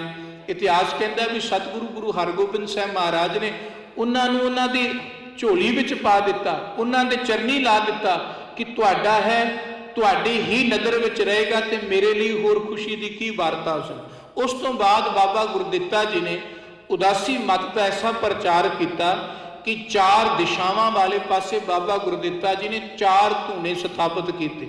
ਉਹ 4 ਧੂਣੇ ਬਾਬਾ ਫੂਲ ਜੀ, ਬਾਬਾ ਅਲਮਸਤ ਜੀ, ਬਾਬਾ ਗੋਇੰਦਾ ਜੀ, ਇਹ ਚਾਰੇ ਧੂਣੇ ਜਿਹੜੇ ਸਨ ਇਸ ਗੱਲ ਦੇ ਪ੍ਰਤੀਕ ਸਨ ਵੀ ਵੱਖੋ ਵੱਖਰੀਆਂ ਦਿਸ਼ਾਵਾਂ ਵਿੱਚ ਗੁਰੂ ਨਾਨਕ ਦੇਵ ਸੱਚੇ ਪਾਤਸ਼ਾਹ ਜੀ ਦੇ ਸਿੱਖੀ ਦੇ ਕੇਂਦਰ ਸਥਾਪਿਤ ਕੀਤੇ ਗਏ। ਵੀ ਸਿੱਖੀ ਦੇ ਕੇਂਦਰ ਹਨ ਇਹ 4 ਦਿਸ਼ਾਵਾਂ ਵਿੱਚ। ਕਿਸੇ ਪਾਸਿਓਂ ਵੀ ਕੋਈ ਰਾਹਗੀਰ ਆ ਜਾਏ, ਕੋਈ ਮੁਸਾਫਿਰ ਆ ਜਾਏ, ਗੁਰੂ ਨਾਨਕ ਦੇ ਘਰੋਂ ਉਹਨੂੰ ਛੱਤ ਮਿਲੇਗੀ, ਭੋਜਨ ਮਿਲੇਗਾ ਤੇ ਆਤਮਿਕ ਖੁਰਾਕ ਮਿਲੇਗੀ। ਇਹ ਬਾਬਾ ਗੁਰਦਿੱਤਾ ਜੀ ਦੀ ਦੂਰ ਦ੍ਰਿਸ਼ਟੀ ਸੀ। ਤੇ ਬਾਬਾ ਗੁਰਦਿੱਤਾ ਜੀ ਦੀ ਦੂਰ ਦ੍ਰਿਸ਼ਟੀ ਕਰਕੇ 4 ਗੁਰਸਿੱਖ, 4 ਅਨੰਨ ਸਿੱਖ, ਉਹ ਜਿਹੜੇ ਪੂਰਨ ਬ੍ਰਹਮ ਗਿਆਨੀ ਸਨ, ਉਹਨਾਂ ਅਸਥਾਨਾਂ ਤੇ ਸੇਵਾ ਕਰਦੇ ਸਨ। ਤੇ ਜਦੋਂ ਵੀ ਕਿਤੇ ਕੋਈ ਸੰਕਟ ਬਣਿਆ, ਕੋਈ ਮੁਸੀਬਤ ਬਣੀ, ਤੇ ਜੇ ਉਹਨਾਂ ਗੁਰੂ ਪਿਆਰਿਆਂ ਨੇ ਗੁਰੂ ਨੂੰ ਯਾਦ ਵੀ ਕੀਤਾ, ਤੇ ਸਤਿਗੁਰੂ ਜੀ ਝੱਟ, ਮੈਂ ਤਾਂ ਕਹਿ ਰਿਹਾ ਵੀ ਦੇਖੋ, ਜੇ ਅਸੀਂ ਕਹੀਏ ਵੀ ਫਿਰਕਾ ਵੱਖੋ ਵੱਖਰਾ ਹੈ, ਵੀ ਉਦਾਸੀਆਂ ਦਾ ਸਿੱਖਾਂ ਨਾਲ ਕੋਈ ਮੇਲ ਨਹੀਂ ਸੀ, ਤੇ ਅਸੀਂ ਇਹ ਵੇਖੀਏ ਵੀ ਕਿੱਥੇ ਐਸੀ ਕੋਈ ਥਾਂ ਜਿੱਥੇ ਮੇਲ ਨਹੀਂ ਹੋਇਆ। ਗੁਰੂ ਸਾਹਿਬਾਂ ਨੇ ਆਪਣੇ ਫਰਜ਼ੰਦ ਦਿੱਤੇ। ਦੂਸਰੀ ਵਾਰਤਾ, ਜਦੋਂ ਨਾਨਕ ਮਤੇ ਦੀ ਧਰਤੀ ਤੇ ਸਿੱਧਾ ਨੇ ਦੁਬਾਰਾ ਉਹ ਨਾਨਕ ਮਤਾ ਆਪਣੇ ਕਬਜ਼ੇ ਵਿੱਚ ਕਰ ਲਿਆ, ਉੱਥੇ ਬਾਬਾ ਅਲਮਸਤ ਜੀ ਬੈਠੇ ਗੁਰੂ ਨਾਨਕ ਦੇ ਘਰ ਦੀ ਸੇਵਾ ਸੰਭਾਲ ਕਰਦੇ ਸਨ, ਉਦਾਸੀ ਸਨ, ਧੂਣਾ ਲਾਇਆ ਹੋਇਆ ਸੀ। ਤੇ ਜਦੋਂ ਸਿੱਧ ਆਏ, ਸਿੱਧਾ ਨੇ ਬਾਬਾ ਅਲਮਸਤ ਜੀ ਨੂੰ ਮਾਰਿਆ, ਕੁੱਟਿਆ, ਧੱਕੇ ਮਾਰੇ, ਉਸ ਅਸਥਾਨ ਤੋਂ ਬਾਹਰ ਕੱਢ ਦਿੱਤਾ, ਤੇ ਆਖਿਆ ਵੀ ਇਹ ਨਾਨਕ ਮਤਾ ਹੈ, ਸਾਡਾ ਮਤਾ, ਸਾਡਾ ਟਿਕਾਣਾ ਹੈ। ਤੇ ਉਹ ਬਾਬਾ ਅਲਮਸਤ ਜੀ ਕਹਿਣ ਲੱਗੇ ਵੀ ਤੁਹਾਡੇ ਤੋਂ ਬਾਅਦ ਇੱਥੇ ਸ਼ਬਦ ਜਿੱਤੀ ਸਿੱਧ ਮੰਡਲੀ, ਗੁਰੂ ਨਾਨਕ ਦੇਵ ਜੀ ਨੇ ਤੁਹਾਡੇ ਵਡੇਰਿਆਂ ਨੂੰ ਸ਼ਬਦ ਨਾਲ ਜਿੱਤਿਆ ਹੈ, ਤੇ ਜਿੰਨੇ ਵੀ ਗੋਰਖ ਮਤੇ ਸਨ ਉਹ ਨਾਨਕ ਮਤੇ ਹੋ ਗਏ। ਪਰ ਉਹ ਸਿੱਧ ਜਿਹੜੇ ਸਨ ਵੱਡੀ ਗਿਣਤੀ ਵਿੱਚ ਸਨ, ਤੇ ਉੱਥੇ ਕੋਈ ਬਹੁਤੀ ਉਸ ਵਕਤ ਸਾਂਭ ਸੰਭਾਲ ਹੈ ਨਹੀਂ ਸੀ। ਉਹਨਾਂ ਬਾਬਾ ਅਲਮਸਤ ਜੀ ਨੂੰ ਉਸ ਸਥਾਨ ਤੋਂ ਬਾਹਰ ਕੱਢ ਦਿੱਤਾ, ਚੌਂਕੜਾ ਮਾਰ ਕੇ ਦੂਰ ਧੂਣਾ ਰਵਾ ਕਰਕੇ ਉਹ ਦਿਨ ਰਾਤ ਗੁਰੂ ਹਰਗੋਬਿੰਦ ਸਾਹਿਬ ਮਹਾਰਾਜ ਸੱਚੇ ਪਾਤਸ਼ਾਹ ਜੀ ਨੂੰ ਯਾਦ ਕਰਦੇ ਨੇ। ਤੇ ਗੁਰੂ ਹਰਗੋਬਿੰਦ ਸਾਹਿਬ ਮਹਾਰਾਜ ਸੱਚੇ ਪਾਤਸ਼ਾਹ ਪੰਜਾਬ ਦੀ ਧਰਤੀ ਤੋਂ ਤੁਰਦੇ ਨੇ, ਤੇ ਬਾਬਾ ਅਲਮਸਤ ਦੀ ਅਰਦਾਸ ਸੁਣ ਕੇ ਉੱਥੇ ਪਹੁੰਚਦੇ ਨੇ। ਤੇ ਉਹ ਥਾਂ ਜਿਹੜਾ ਸਿੱਖਾਂ ਦਾ ਦੁਬਾਰਾ ਕਬਜ਼ੇ ਵਿੱਚ ਗੋਰਖਨਾਥ ਦੇ ਚੇਲਿਆਂ ਨੇ ਕਰ ਲਿਆ ਸੀ, ਗੁਰੂ ਸਾਹਿਬ ਸੱਚੇ ਪਾਤਸ਼ਾਹ ਜੀ ਦੇ ਆਉਣ ਨਾਲ, ਸ਼ਸਤਰਧਾਰੀ ਯੋਧਿਆਂ ਦੇ ਨਾਲ ਹੋਣ ਦੇ ਨਾਲ, ਉਹ ਸਾਰੇ ਸਿੱਧ ਫਿਰ ਪਰਬਤਾਂ ਨੂੰ ਭੱਜ ਗਏ। ਤੇ ਗੁਰੂ ਸਾਹਿਬ ਸੱਚੇ ਪਾਤਸ਼ਾਹ ਜੀ ਨੇ ਦੁਬਾਰਾ ਉਸ ਅਸਥਾਨ ਦੀ ਸੇਵਾ ਬਾਬਾ ਅਲਮਸਤ ਜੀ ਨੂੰ ਦਿੱਤੀ। ਕਹਿਣ ਤੋਂ ਭਾਵ ਬਾਬਾ ਅਲਮਸਤ ਜੀ ਬਾਬਾ ਗੁਰਦਿੱਤਾ ਜੀ ਦੇ ਸੇਵਕ ਸਨ, ਤੇ ਬਾਬਾ ਗੁਰਦਿੱਤਾ ਜੀ ਬਾਬਾ ਸ਼੍ਰੀ ਚੰਦ ਜੀ ਦੇ ਸੇਵਕ ਸਨ, ਤੇ ਬਾਬਾ ਸ਼੍ਰੀ ਚੰਦ ਜੀ गुरु नानक देव सच्चे पातशाह जी के फरजंद ते उन्हां दे सेवक सन। रत्ती मात्र भी, रंचक मात्र भी कोई ऐसी वार्ता नहीं कि जिथे उन्होंने अपने आप को वखरा गुरु स्थापित किया, अपने आप को अपने पिता गुरु तो दूर रखिया होवे। ऐसा कोई तुहानू उदाहरण नहीं मिलेगा। ये बाद विचों मन घड़त बणिया बनाइया वारता ने, नहीं तो बाबा श्री चंद जी हू बहू वैसा ही जीवन बशर करते रहे जिवें गुरु नानक देव सच्चे पातशाह दतार पिता महाराज ने अपनी बाणी विच एक बैरागी दा, एक त्यागी दा, एक सन्यासी दा जीवन लिखिया ना, कि उहदे जीवन विच संतोख होवे, सबर होवे, वो सदा ही मौत नूं जित के रखदा होवे, वो अकाल दा पुजारी होवे, ते सदा बाबा श्री चंद जी उन्हां इन्हां गुणां दे विच पूर्ण रूप विच सन। मानो इन्हां गुणां दा ही रूप सन। एक खिण भी ऐसा, एक पल भी ऐसा नहीं कि जदों उन्होंने अपने गुरु के सिद्धांत, गुरु के शब्द तो मूँह मोड़िया होवे। हाँ, बैरागी सन। उन्होंने ये प्रण शुरू तो कर लिया कि असी बैराग विच ही रहना, उपराम रहना।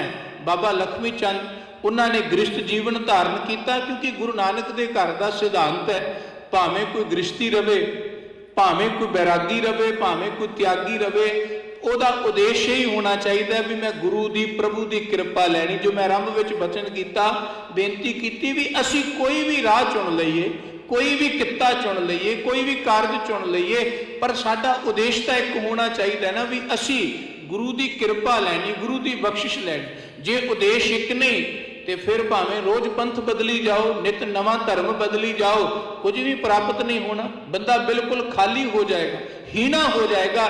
तो जे ਉਹਦੇ अंदर ये मन विच इच्छा है, तांग है कि गुरु कृपा प्राप्त करनी है, किसी रूप में मिल जाए, किसी रंग विच मिल जाए, किसी भेख विच मिल जाए, वो उसे नूं अपना लैंदा है ते सदा उसे दा धारनी बन के चलदा है। बाबा श्री चंद जी ने भेख अपनाया कि उदासी की रीत गुरु साहब ने चलाई।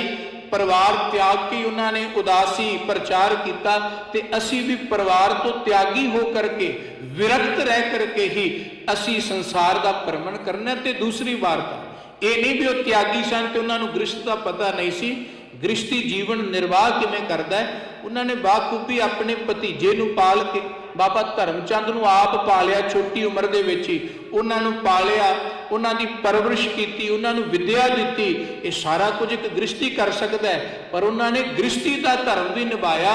भावें आप गृहस्थी नहीं होए, पर अपने छोटे भराता के बच्चे नूं पालिया, उन्होंने गोद विच लिया, उन्होंने खड़ाया, तो उन्होंने गुरसिੱਖੀ का जाप जपाया। उन्होंने चंगा गृहस्थी होने का राह भी दसिया, तो चंगे बैरागी तो है ही सन। जो रसना तो बोल कहना, जो अपनी जुबान तो कहना, वो त्रै काल उन्हों का सत हुंदा सी। जिवें गुरु नानक देव सच्चे पातशाह जी बचन करते सी। उन्होंने चारे कुंडां का भ्रमण किया, चारे कुंडां का भ्रमण करके अंत समय जिस वक्त तो इधर कश्मीर वाली धरती ते, सन्ना पठानकोट वाली धरती ते, चंबे इलाके में उस ऐरावती नदी ते एक शिला, अज भी वो बाबा श्री चंद जी की शिला आखी जाती, उस शिला के उत्ते बैठे ते पार हो गए नदी तो। उस तो बाद वो किसी को दिखाई नहीं देते।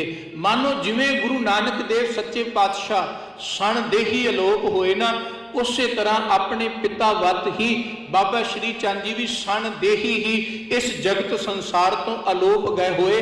किसी दे नजरी नहीं पे, ना उन्होंने शरीर का कोई संस्कार होया, ना किसी ने उन्होंने शरीर को दफनाया, ना किसी ने अंत वेले वेख्या। जिवें गुरु नानक देव सच्चे पातशाह सण देही सन, बाबा श्री चंद जी भी तकरीबन 1.5 सदी का समा जीवन हयाती विच रह करके सब तो वड्डी आरबला भोग करके ते उस जगत संसार तो गए। उन्हां तो उपरंत बाबा गुरदित्ता जी, बाबा गुरदित्ता जी तो उपरंत उन्होंने 4 जिहड़े साधु महात्मा सन उन्होंने, ते उन्हां तो उपरंत जिहड़े होर अनेकां साधु महात्मा फिर होए। सदा वो गुरु के सिखां दे नाल प्रेम दे नाल रहे, एक रूप होकर के रहे, किते भिन्नता ही नहीं सी। ये नहीं सी भी उदासी वखरा कोई मत है, कोई वखरा धर्म है।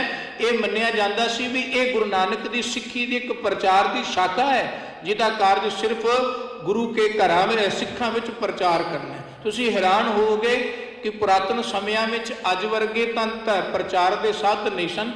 घर घर विच जा करके उदासी महात्मा घर घर विच जा करके नाले तां गुरु नानक दे बाणी का प्रचार करते सन, ਤੇ ਨਾਲੇ ਗੁਰੂ ਕੇ ਗ੍ਰਸਤੀ ਸਿੱਖਾਂ ਨੂੰ ਬਾਣੀ ਸਿਖਾ ਕੇ ਆਉਂਦੇ ਸਨ। ਉਦਾਸੀ ਸਨ, ਬੈਰਾਗੀ ਸਨ। ਇੱਕ ਘਰ ਜਾਣਾ, ਉੱਥੋਂ ਭੋਜਨ ਛਕਣਾ ਤੇ ਉਹਨਾਂ ਨੂੰ ਇੱਕ ਬਾਣੀ ਦੀ ਪੰਕਤੀ ਦੱਸ ਆਉਣੀ ਵੀ ਆਹ ਪੰਕਤੀ ਯਾਦ ਕਰੋ, ਕੱਲ ਨੂੰ ਅਗਲੇ ਦਿਨ ਜਾਣਾ ਉਹ ਪੰਕਤੀ ਸੁਣ ਲੈਣੀ ਤੇ ਨਵੀਂ ਪੰਕਤੀ ਦੇ ਦੇਣੀ। ਇਸੇ ਤਰ੍ਹਾਂ ਸਾਧੂ ਮਹਾਤਮਾ, ਉਦਾਸੀਨ ਮਹਾਤਮਾਵਾਂ ਨੇ ਕਈ ਗੁਰੂ ਕੇ ਸਿੱਖਾਂ ਦੇ ਘਰਾਂ ਵਿੱਚ ਉਹਨਾਂ ਨੂੰ ਬਾਣੀ ਕੰਠਸਥ ਕਰਾ ਦਿੱਤੀ। ਜਪਜੀ ਸਾਹਿਬ ਦੀ ਬਾਣੀ, ਸੁਖਮਨੀ ਸਾਹਿਬ ਜੀ ਦੀ ਬਾਣੀ, ਸੋਦਰ ਦੀ ਬਾਣੀ। ਉਸ ਵਕਤ ਗੁਰੂ ਕੇ ਇਹ ਸਾਧੂ ਮਹਾਤਮਾ ਆਪ ਗੁਰੂ ਕੇ ਸਿੱਖਾਂ ਗ੍ਰਸਤੀਆਂ ਦੇ ਘਰਾਂ ਵਿੱਚ ਜਾ ਕਰਕੇ ਉਹਨਾਂ ਨੂੰ ਚੇਤੇ ਕਰਵਾਉਂਦੇ ਸੀ। ਤੇ ਫਿਰ ਵੱਡੀ ਸੇਵਾ, ਜਿਸ ਵਕਤ 18ਵੀਂ ਸਦੀ ਸਿੱਖਾਂ ਤੇ ਵੱਡਾ ਭਾਰੀ ਸਮਾਨ ਬਣਿਆ, ਜਦੋਂ ਕਿ ਮੁਗਲਿਆ ਹਕੂਮਤ ਸਿੱਖਾਂ ਦੀ ਵੈਰੀ ਬਣ ਗਈ। ਸਿੱਖਾਂ ਘਰ ਘਾਟ ਤਿਆਗ ਦਿੱਤੇ, ਆਪਣੇ ਧਰਮ ਸਥਾਨ ਤਿਆਗ ਦਿੱਤੇ ਤੇ ਉਸ ਵਕਤ ਉਹਨਾਂ ਧਾਰਮਿਕ ਸਥਾਨਾਂ ਦੀ ਸੇਵਾ ਇਹ ਗੁਰੂ ਨਾਨਕ ਦੇਵ ਸੱਚੇ ਪਾਤਸ਼ਾਹ ਜੀ ਦੀ ਪਹਿਲੀ ਸੰਪਰਦਾ ਜਿਹੜੀ ਉਦਾਸੀ ਸੀ, ਉਸ ਉਦਾਸੀ ਸਾਧੂ ਮਹਾਤਮਾਵਾਂ ਜਿਹੜੇ ਪ੍ਰਚਾਰਕ ਸਨ ਉਹਨਾਂ ਨੇ ਆਰੰਭੀ। ਉਹਨਾਂ ਨੇ ਸਭ ਤੋਂ ਪਹਿਲਾਂ ਗੁਰੂ ਗ੍ਰੰਥ ਸਾਹਿਬ ਮਹਾਰਾਜ ਸੱਚੇ ਪਾਤਸ਼ਾਹ ਜੀ ਦੇ ਸਰੂਪ ਲਿਖਣੇ ਆਰੰਭ ਕੀਤੇ। ਜਿਹੜੇ ਗੁਰੂ ਸਾਹਿਬ ਸੱਚੇ ਪਾਤਸ਼ਾਹ 10ਵੇਂ ਪਾਤਸ਼ਾਹ ਨੇ ਲਿਖਵਾਏ, ਉਹਨਾਂ ਸਰੂਪਾਂ ਦੀ ਸੰਭਾਲ ਕੀਤੀ ਤੇ 18ਵੀਂ ਸਦੀ ਦੇ ਜਿੰਨੇ ਵੀ ਹੱਥ ਲਿਖਤ ਸਰੂਪ ਨੇ ਉਹ ਸਾਰੇ ਦੇ ਸਾਰੇ ਤਕਰੀਬਨ ਬਹੁਤ ਜ਼ਿਆਦਾਤਰ ਉਹ ਸਾਧੂ ਮਹਾਤਮਾ ਦੇ ਹੱਥੀਂ ਲਿਖੇ ਨੇ। ਅੱਜ ਵੀ ਕਈ ਸਥਾਨ ਐਸੇ ਨੇ ਬਹੁਤ ਪੁਰਾਤਨ ਨੇਪਾਲ ਦੀ ਧਰਤੀ ਵੱਲ ਜਿੱਥੇ ਸਾਧੂ ਮਹਾਤਮਾ ਕੋਲ ਅੱਜ ਵੀ ਉਹ ਸਰੂਪ ਨੇ ਜਿਹੜੇ ਉਸ ਵਕਤ ਦੇ ਉਦਾਸੀਆਂ ਵੱਲੋਂ ਲਿਖੇ ਗਏ ਤੇ ਉਹਨਾਂ ਬੜੇ ਪਿਆਰ ਦੇ ਨਾਲ ਸਾਂਭ ਕੇ ਰੱਖੇ ਹੋਏ ਨੇ। ਭਾਵੇਂ ਅੱਜ ਅਜੋਕੀ ਮਰਿਆਦਾ ਦਾ ਉਹਨਾਂ ਨੂੰ ਨਹੀਂ ਪਤਾ, ਭਾਵੇਂ ਅੱਜ ਦਾ ਸਮਾਂ ਨਹੀਂ, ਕਿਉਂਕਿ ਸਮਾਂ ਬਦਲਦਾ ਰਹਿੰਦਾ, ਮਰਿਆਦਾਵਾਂ ਬਦਲਦੀਆਂ ਰਹਿੰਦੀਆਂ ਨੇ, ਪਰ ਉਹ ਪ੍ਰੇਮ ਵਿੱਚ, ਭਾਵਨਾ ਵਿੱਚ ਅੱਜ ਵੀ ਗੁਰੂ ਰੂਪ ਜਾਣ ਕੇ ਜੋ ਗੁਰੂ ਸਾਹਿਬ ਗੁਰੂ ਗੋਬਿੰਦ ਸਿੰਘ ਮਹਾਰਾਜ ਨੇ ਕਿਹਾ ਸੀ ਕਿ ਸਿੱਖਾਂ ਦਾ ਗੁਰੂ ਗ੍ਰੰਥ ਸਾਹਿਬ ਹੈ ਤੇ ਉਦਾਸੀਆਂ ਦੀ ਤੁਸੀਂ ਪਰਿਭਾਸ਼ਾ ਪੜ੍ਹ ਲਓ। ਅੱਜ ਵੀ ਉਹਨਾਂ ਦੇ ਮਤ ਵਿੱਚ, ਉਹਨਾਂ ਦੀ ਮਰਿਆਦਾ ਵਿੱਚ ਵੀ ਇਹੀ ਹੈ ਕਿ ਉਦਾਸੀ, ਜਿਹੜੇ ਉਦਾਸੀ ਗੁਰੂ ਨਾਨਕ ਦੇ ਤਾਰ ਪਿਤਾ ਮਹਾਰਾਜ ਜੀ ਦੇ ਸਿੱਖਾਂ ਤੋਂ, ਬਾਬਾ ਸ਼੍ਰੀ ਚੰਦ ਤੋਂ ਬਣੇ, ਕਿਉਂਕਿ ਇੱਕ ਉਦਾਸੀ ਉਹ ਵੀ ਮੰਨੇ ਜਾਂਦੇ ਨਾ ਜਿਹੜੇ ਸਨਾਤਨੀ ਮਤ ਦੇ ਪ੍ਰਚਾਰਕ ਨੇ। ਮੈਂ ਪਰਸੋਂ ਵੀ ਅਰਜ਼ ਕੀਤੀ ਸੀ ਕਿ ਸਨਾਤਨੀ ਮਤ ਦਾ ਜਿਹੜੇ ਉਦਾਸੀ ਪ੍ਰਚਾਰਕ ਨੇ ਉਹ ਆਪਣਾ ਫਿਰਕਾ, ਆਪਣੀ ਪੀੜ੍ਹੀ ਜਿਹੜੀ ਹੈ ਉਹ ਸਨਕ ਸਨੰਦਨ ਤੋਂ ਜੋੜਦੇ ਨੇ ਕਿ ਜਿਹੜੇ ਬ੍ਰਹਮਾ ਦੇ ਪੁੱਤਰ ਸਨ ਸਨਕ ਸਨੰਦਨ, ਉਦੋਂ ਅੱਗੇ ਉਦਾਸੀ ਪਰੰਪਰਾ ਚੱਲੀ। ਪਰ ਗੁਰੂ ਨਾਨਕ ਦੇਵ ਸੱਚੇ ਪਾਤਸ਼ਾਹ ਜੀ ਨੇ ਜਿਹੜੀ ਉਦਾਸੀ ਚਲਾਈ ਉਹ ਬਾਬਾ ਸ਼੍ਰੀ ਚੰਦ ਤੋਂ ਚੱਲੀ ਤੇ ਗੁਰਸਿੱਖੀ ਦੀ ਉਦਾਸੀ ਆ, ਉਹ ਕੋਈ ਸਨਾਤਨੀ ਮਤ ਮਤਾਂਦਰ ਨਹੀਂ। ਉਹ ਕਿਸੇ ਤਰ੍ਹਾਂ ਦੇ ਨਾਲ ਗੁਰੂ ਗ੍ਰੰਥ ਸਾਹਿਬ ਸੱਚੇ ਪਾਤਸ਼ਾਹ ਜੀ ਤੋਂ ਛੁੱਟ ਕਿਸੇ ਹੋਰ ਨੂੰ ਆਪਣਾ, ਕਿਸੇ ਦੇਹਧਾਰੀ ਨੂੰ ਆਪਣਾ ਗੁਰੂ ਨਹੀਂ ਮੰਨਦੇ। ਉਹ ਵੀ ਇੱਕ ਅਕਾਲ ਦੇ ਪੁਜਾਰੀ ਹਨ। ਪਰ ਸਮਾਂ ਐਸਾ ਬਣਿਆ ਜਿਸ ਵਕਤ ਗੁਰਦੁਆਰਾ ਸੁਧਾਰ ਲਹਿਰਾਂ ਚੱਲੀਆਂ, ਕੁਝ ਮਹੰਤ ਐਸੇ ਆ ਗਏ ਜਿਨ੍ਹਾਂ ਨੇ ਆਪਣੇ ਗੁਰੂ ਅਸਥਾਨਾਂ ਨੂੰ ਆਪਣੇ ਘਰ ਹੀ ਮੰਨ ਲਿਆ, ਇਖਲਾਕ ਤੋਂ ਡਿੱਗ ਗਏ ਤੇ ਉਸ ਵਕਤ ਫਿਰ ਸਿੱਖਾਂ ਨੇ ਸੁਧਾਰ ਲਹਿਰ ਚਲਾਈ, ਗੁਰਦੁਆਰਾ ਸੁਧਾਰ ਲਹਿਰ। ਉਸ ਸੁਧਾਰ ਲਹਿਰ ਦੇ ਵੇਲੇ ਫਿਰ ਜਿੰਨੇ ਚੰਗੇ ਇੱਕ ਕਿਰਦਾਰ ਵਾਲੇ, ਇਖਲਾਕ ਵਾਲੇ ਮਹਾਤਮਾ ਵੀ ਸਨ, ਉਹਨਾਂ ਸਾਰਿਆਂ ਨੂੰ ਗੁਰੂ ਘਰਾਂ ਦੇ ਵਿੱਚੋਂ ਕੱਢ ਦਿੱਤਾ ਗਿਆ ਤੇ ਕਮੇਟੀਆਂ ਬਣ ਗਈਆਂ, ਮੈਨੇਜਮੈਂਟਾਂ ਬਣ ਗਈਆਂ। ਜਿਹੜਾ ਰੂਪ ਅੱਜ ਅਸੀਂ ਗੁਰਦੁਆਰਾ ਪ੍ਰਬੰਧਕ ਕਮੇਟੀਆਂ ਦਾ ਦੇਖਦੇ ਆ ਨਾ, ਇਹ ਮਹਾਤਮਾਵਾਂ ਦੇ ਬਾਅਦ ਤੋਂ ਹੀ ਬਣਿਆ, ਕਿਉਂਕਿ ਉਸ ਵਕਤ ਕੁਝ ਐਸੇ ਮਹੰਤ ਆ ਗਏ ਜਿਨ੍ਹਾਂ ਦੇ ਕਿਰਦਾਰ ਡਿੱਗ ਗਏ ਤੇ ਇਸ ਕਰਕੇ ਉਹ ਸਾਰੇ ਬਾਹਰ ਕੱਢ ਦਿੱਤੇ ਗਏ ਗੁਰੂ ਘਰਾਂ ਦੇ ਵਿੱਚੋਂ। ਤੇ ਜਿਹੜੇ ਬਾਹਰ ਕੱਢ ਦਿੱਤੇ ਗਏ ਉਹਨਾਂ ਆਪਣੀਆਂ ਜ਼ਮੀਨਾਂ, ਆਪਣੀ ਜਾਇਦਾਦਾਂ ਬਚਾਉਣ ਦੇ ਚੱਕਰ ਵਿੱਚ ਆਪਣੇ ਆਪ ਨੂੰ ਹਿੰਦੂ ਉਦਾਸੀ ਸਿੱਧ ਕਰ ਦਿੱਤਾ ਕਿ ਅਸੀਂ ਗੁਰੂ ਨਾਨਕ ਨੂੰ ਨਹੀਂ ਜਾਣਦੇ, ਸਾਡਾ ਗੁਰੂ ਸ਼੍ਰੀ ਚੰਦਰ ਜੀ ਹੈ ਤੇ ਸ਼੍ਰੀ ਚੰਦਰ ਜੀ ਤੋਂ ਬਾਅਦ ਸਾਡਾ ਜਿਹੜਾ ਹੈ ਉਹਨਾਂ ਦਾ ਗੁਰੂ ਅਬਨਾਸੀ ਗੁਰੂ ਹੈ। ਸਾਡਾ ਸਨਾਤਨ ਦੇ ਨਾਲ ਹੀ ਆਪਣੇ ਆਪ ਨੂੰ ਜੋੜ ਲਿਆ। ਇਹ ਆਪੋ ਆਪਣੀਆਂ ਨਫ਼ਰਤਾਂ ਕਰਕੇ, ਆਪੋ ਆਪਣੇ ਵਖਰੇਵਿਆਂ ਕਰਕੇ ਭਿੰਨਤਾ ਪਾ ਦਿੱਤੀ। ਪਰ ਜੇ ਅਸੀਂ ਪੁਰਾਤਨ ਇਤਿਹਾਸ ਪੜਾਂਗੇ, ਗੁਰੂ ਨਾਨਕ ਦੇਵ ਸੱਚੇ ਪਾਤਸ਼ਾਹ ਜੀ ਨੇ ਜੋ ਬਾਬਾ ਸ਼੍ਰੀ ਚੰਦਰ ਜੀ ਨੂੰ ਹੁਕਮ ਲਾਇਆ ਕਿ ਤੁਸੀਂ ਜਿੱਥੇ ਜਿੱਥੇ ਅਸੀਂ ਪ੍ਰਚਾਰ ਕੀਤਾ ਉੱਥੇ ਉੱਥੇ ਜਾ ਕੇ ਮੁੜ ਬਹਾਲੀ ਕਰੋ, ਉਸੇ ਥਾਂ ਤੇ ਗਏ। ਕੁਝ ਐਸੀਆਂ ਸਿਲਾ ਅੱਜ ਵੀ ਮਿਲਦੀਆਂ ਨੇ ਜੋ ਬਾਬਾ ਸ਼੍ਰੀ ਚੰਦ ਜੀ ਦੇ ਹੱਥਾਂ ਨਾਲ ਉਕਰੀਆਂ ਹੋਈਆਂ ਨੇ, ਜਿਨ੍ਹਾਂ ਤੇ ਉਹਨਾਂ ਨੇ ਗੁਰੂ ਨਾਨਕ ਦੇਵ ਸੱਚੇ ਪਾਤਸ਼ਾਹ ਜੀ ਦਾ ਨਾਮ ਜਾਂ ਮੂਲ ਮੰਤਰ ਆਪਣੇ ਹੱਥੀਂ ਲਿਖਿਆ ਹੈ। ਇਹ ਗੱਲਾਂ ਸਿੱਧ ਕਰਦੀਆਂ ਨੇ ਕਿ ਉਹ ਗੁਰੂ ਨਾਨਕ ਦੇਵ ਸੱਚੇ ਪਾਤਸ਼ਾਹ ਜੀ ਨੂੰ ਆਪਣਾ ਇਸ਼ਟ ਮੰਨਦੇ ਸੀ। ਕੱਲੇ ਪਿਤਾ ਰੂਪ ਵਿੱਚ ਹੀ ਨਹੀਂ ਸੀ, ਇਸ਼ਟ ਰੂਪ ਵਿੱਚ ਵੀ ਮੰਨਦੇ ਸਨ ਤੇ ਪਿਤਾ ਵੱਤ ਹੀ ਸੰਸਾਰ ਵਿੱਚ ਉਪਰਾਮ ਰਹੇ। ਜਗਤ ਸੰਸਾਰ ਵਿੱਚ ਦੁਖੀਆਂ ਦੇ ਦੁੱਖ ਸੁਣੇ, ਦਰਦਵੰਦਾਂ ਦੇ ਦਰਦ ਸੁਣੇ ਤੇ ਆਪ ਨਿਰੰਕਾਰ ਅੱਗੇ ਅਰਦਾਸਾਂ ਬੇਨਤੀਆਂ ਕਰਕੇ ਉਹ ਦਰਦ, ਉਹ ਦੁੱਖ ਉਹਨਾਂ ਦੇ ਦੂਰ ਕੀਤੇ ਤੇ ਅੰਤ 1.5 ਸਦੀ ਦਾ ਸਮਾਂ ਭੋਗ ਕੇ ਉਹ ਬਾਬਾ ਸ਼੍ਰੀ ਚੰਦ ਜੀ ਆਪ ਵੀ ਉਸੇ ਤਰ੍ਹਾਂ ਸਣ ਦੇ ਹੀ ਉਪਰਾਮ ਹੋ ਗਏ। ਉਹਨਾਂ ਤੋਂ ਬਾਅਦ ਬਾਬਾ ਗੁਰਦਿੱਤਾ ਜੀ, ਬਾਬਾ ਫੂਲ, ਬਾਬਾ ਅਲਮਸਤ ਜੀ, ਬਾਬਾ ਗੋਇੰਦਾ ਜੀ, ਉਹਨਾਂ ਨੇ ਸਿੱਖ ਧਰਮ ਦਾ ਪ੍ਰਚਾਰ ਕੀਤਾ। ਮੈਂ ਅਰਜ਼ ਤਾਂ ਕੀਤੀ ਕਿ ਇਹ ਸਿੱਖ ਧਰਮ ਦੀ ਹੀ ਇੱਕ ਪ੍ਰਚਾਰਕ ਸ਼ਾਖਾ ਹੈ, ਸੰਸਥਾ ਹੈ। ਕੋਈ ਵਖਰੇਵਾ ਨਹੀਂ, ਕੋਈ ਫਰਕ ਨਹੀਂ। ਜੇ ਫਰਕ ਨੇ ਤੇ ਸਾਡੀਆਂ ਆਪਣੀਆਂ ਮੱਤਾਂ ਵਿੱਚ ਨੇ, ਆਪਣੇ ਵੈਰ ਵਿੱਚ ਨੇ, ਆਪਣੇ ਵਿਰੋਧ ਕਰਕੇ, ਆਪਣੀ ਈਰਖਾ ਕਰਕੇ ਅਸੀਂ ਵੱਖੋ ਵੱਖਰਾ ਦੱਸ ਰਹੇ ਹਾਂ। ਨਹੀਂ ਤੇ ਜਿੰਨੀਆਂ ਵੀ ਸੰਪਰਦਾਵਾਂ ਅੱਜ ਵੀ ਨੇ, ਭਾਵੇਂ ਉਹ ਸੰਪਰਦਾਈ ਸੰਪਰਦਾਵਾਂ ਹੋਣ, ਟਕਸਾਲ ਨਿਹੰਗ ਸਿੰਘ ਸੰਪਰਦਾਵਾਂ ਹੋਣ, ਸੇਵਾ ਪੰਥੀ ਨਿਰਮਲੇ ਹੋਣ, ਸਭ ਦਾ ਉਦੇਸ਼ ਇਹੀ ਹੈ ਕਿ ਇੱਕ ਗੁਰੂ ਦੀ ਖੁਸ਼ੀ ਲੈਣੀ, ਇੱਕ ਗੁਰੂ ਦੀ ਕਿਰਪਾ ਲੈਣੀ ਹੈ। ਉਸੇ ਰੂਪ ਵਿੱਚ ਹੀ ਉਦਾਸੀਨ ਮਤ ਨੂੰ ਬਾਬਾ ਸ਼੍ਰੀ ਚੰਦ ਜੀ ਨੇ ਪ੍ਰਗਟ ਕੀਤਾ। ਬਹੁਤ ਲੰਮਾ ਸਮਾਂ ਸਿੱਖ ਧਰਮ ਤੋਂ ਇਹ ਅੰਗ ਜੁਦਾ ਕਰ ਦਿੱਤਾ ਗਿਆ, ਜਿਉਂ ਕਹਿ ਦਈਏ ਬਿਲਕੁਲ ਭਿੰਨ ਹੀ ਕਰ ਦਿੱਤਾ ਗਿਆ। ਪਰ ਸਤਿਗੁਰੂ ਦਤਾਰ ਪਿਤਾ ਮਹਾਰਾਜ ਨੇ ਜਿਹੜੀ ਸੰਪਰਦਾ ਜਾਂ ਜਿਸ ਚੀਜ਼ ਨੂੰ ਆਪ ਉਜਾਗਰ ਕੀਤਾ ਹੋਵੇ, ਉਹ ਲੰਮਾ ਸਮਾਂ ਛਿਪ ਨਹੀਂ ਸਕਦੀ। ਗੁਰੂ ਸਾਹਿਬ ਸੱਚੇ ਪਾਤਸ਼ਾਹ ਜੀ ਦੀ ਆਪ ਕਿਰਪਾ ਰਹਿਮਤ ਸਦਕਾ ਦਤਾਰ ਜੀ ਨੇ ਬਖਸ਼ਿਸ਼ ਕੀਤੀ। ਪਿਛਲੇ ਸਮਿਆਂ ਤੋਂ ਜੋ ਹਰਿਆਣੇ ਦੀ ਧਰਤੀ, ਪੰਜਾਬ ਦੀ ਧਰਤੀ ਤੇ ਸੰਤ ਬਾਬਾ ਗੁਰਵਿੰਦਰ ਸਿੰਘ ਜੀ ਨੇ ਬਹੁਤ ਵੱਡਾ ਉਪਰਾਲਾ ਕੀਤਾ, ਬੜੀ ਸਿਰ ਭੰਨਵੀਂ ਮਿਹਨਤ ਕੀਤੀ, ਆਪਣਾ ਦਿਨ ਰਾਤ ਇੱਕ ਕਰਕੇ ਬਾਬਾ ਸ਼੍ਰੀ ਚੰਦ ਜੀ ਦਾ ਅਸਲੀ ਇਤਿਹਾਸ, ਉਹਨਾਂ ਦਾ ਅਸਲ ਜੀਵਨ, ਗੁਰੂ ਘਰ ਨਾਲ ਕੈਸਾ ਪ੍ਰੇਮ ਸੀ, ਉਹ ਸਾਰਾ ਸੰਗਤਾਂ ਦੇ ਅੱਗੇ ਰੱਖਿਆ।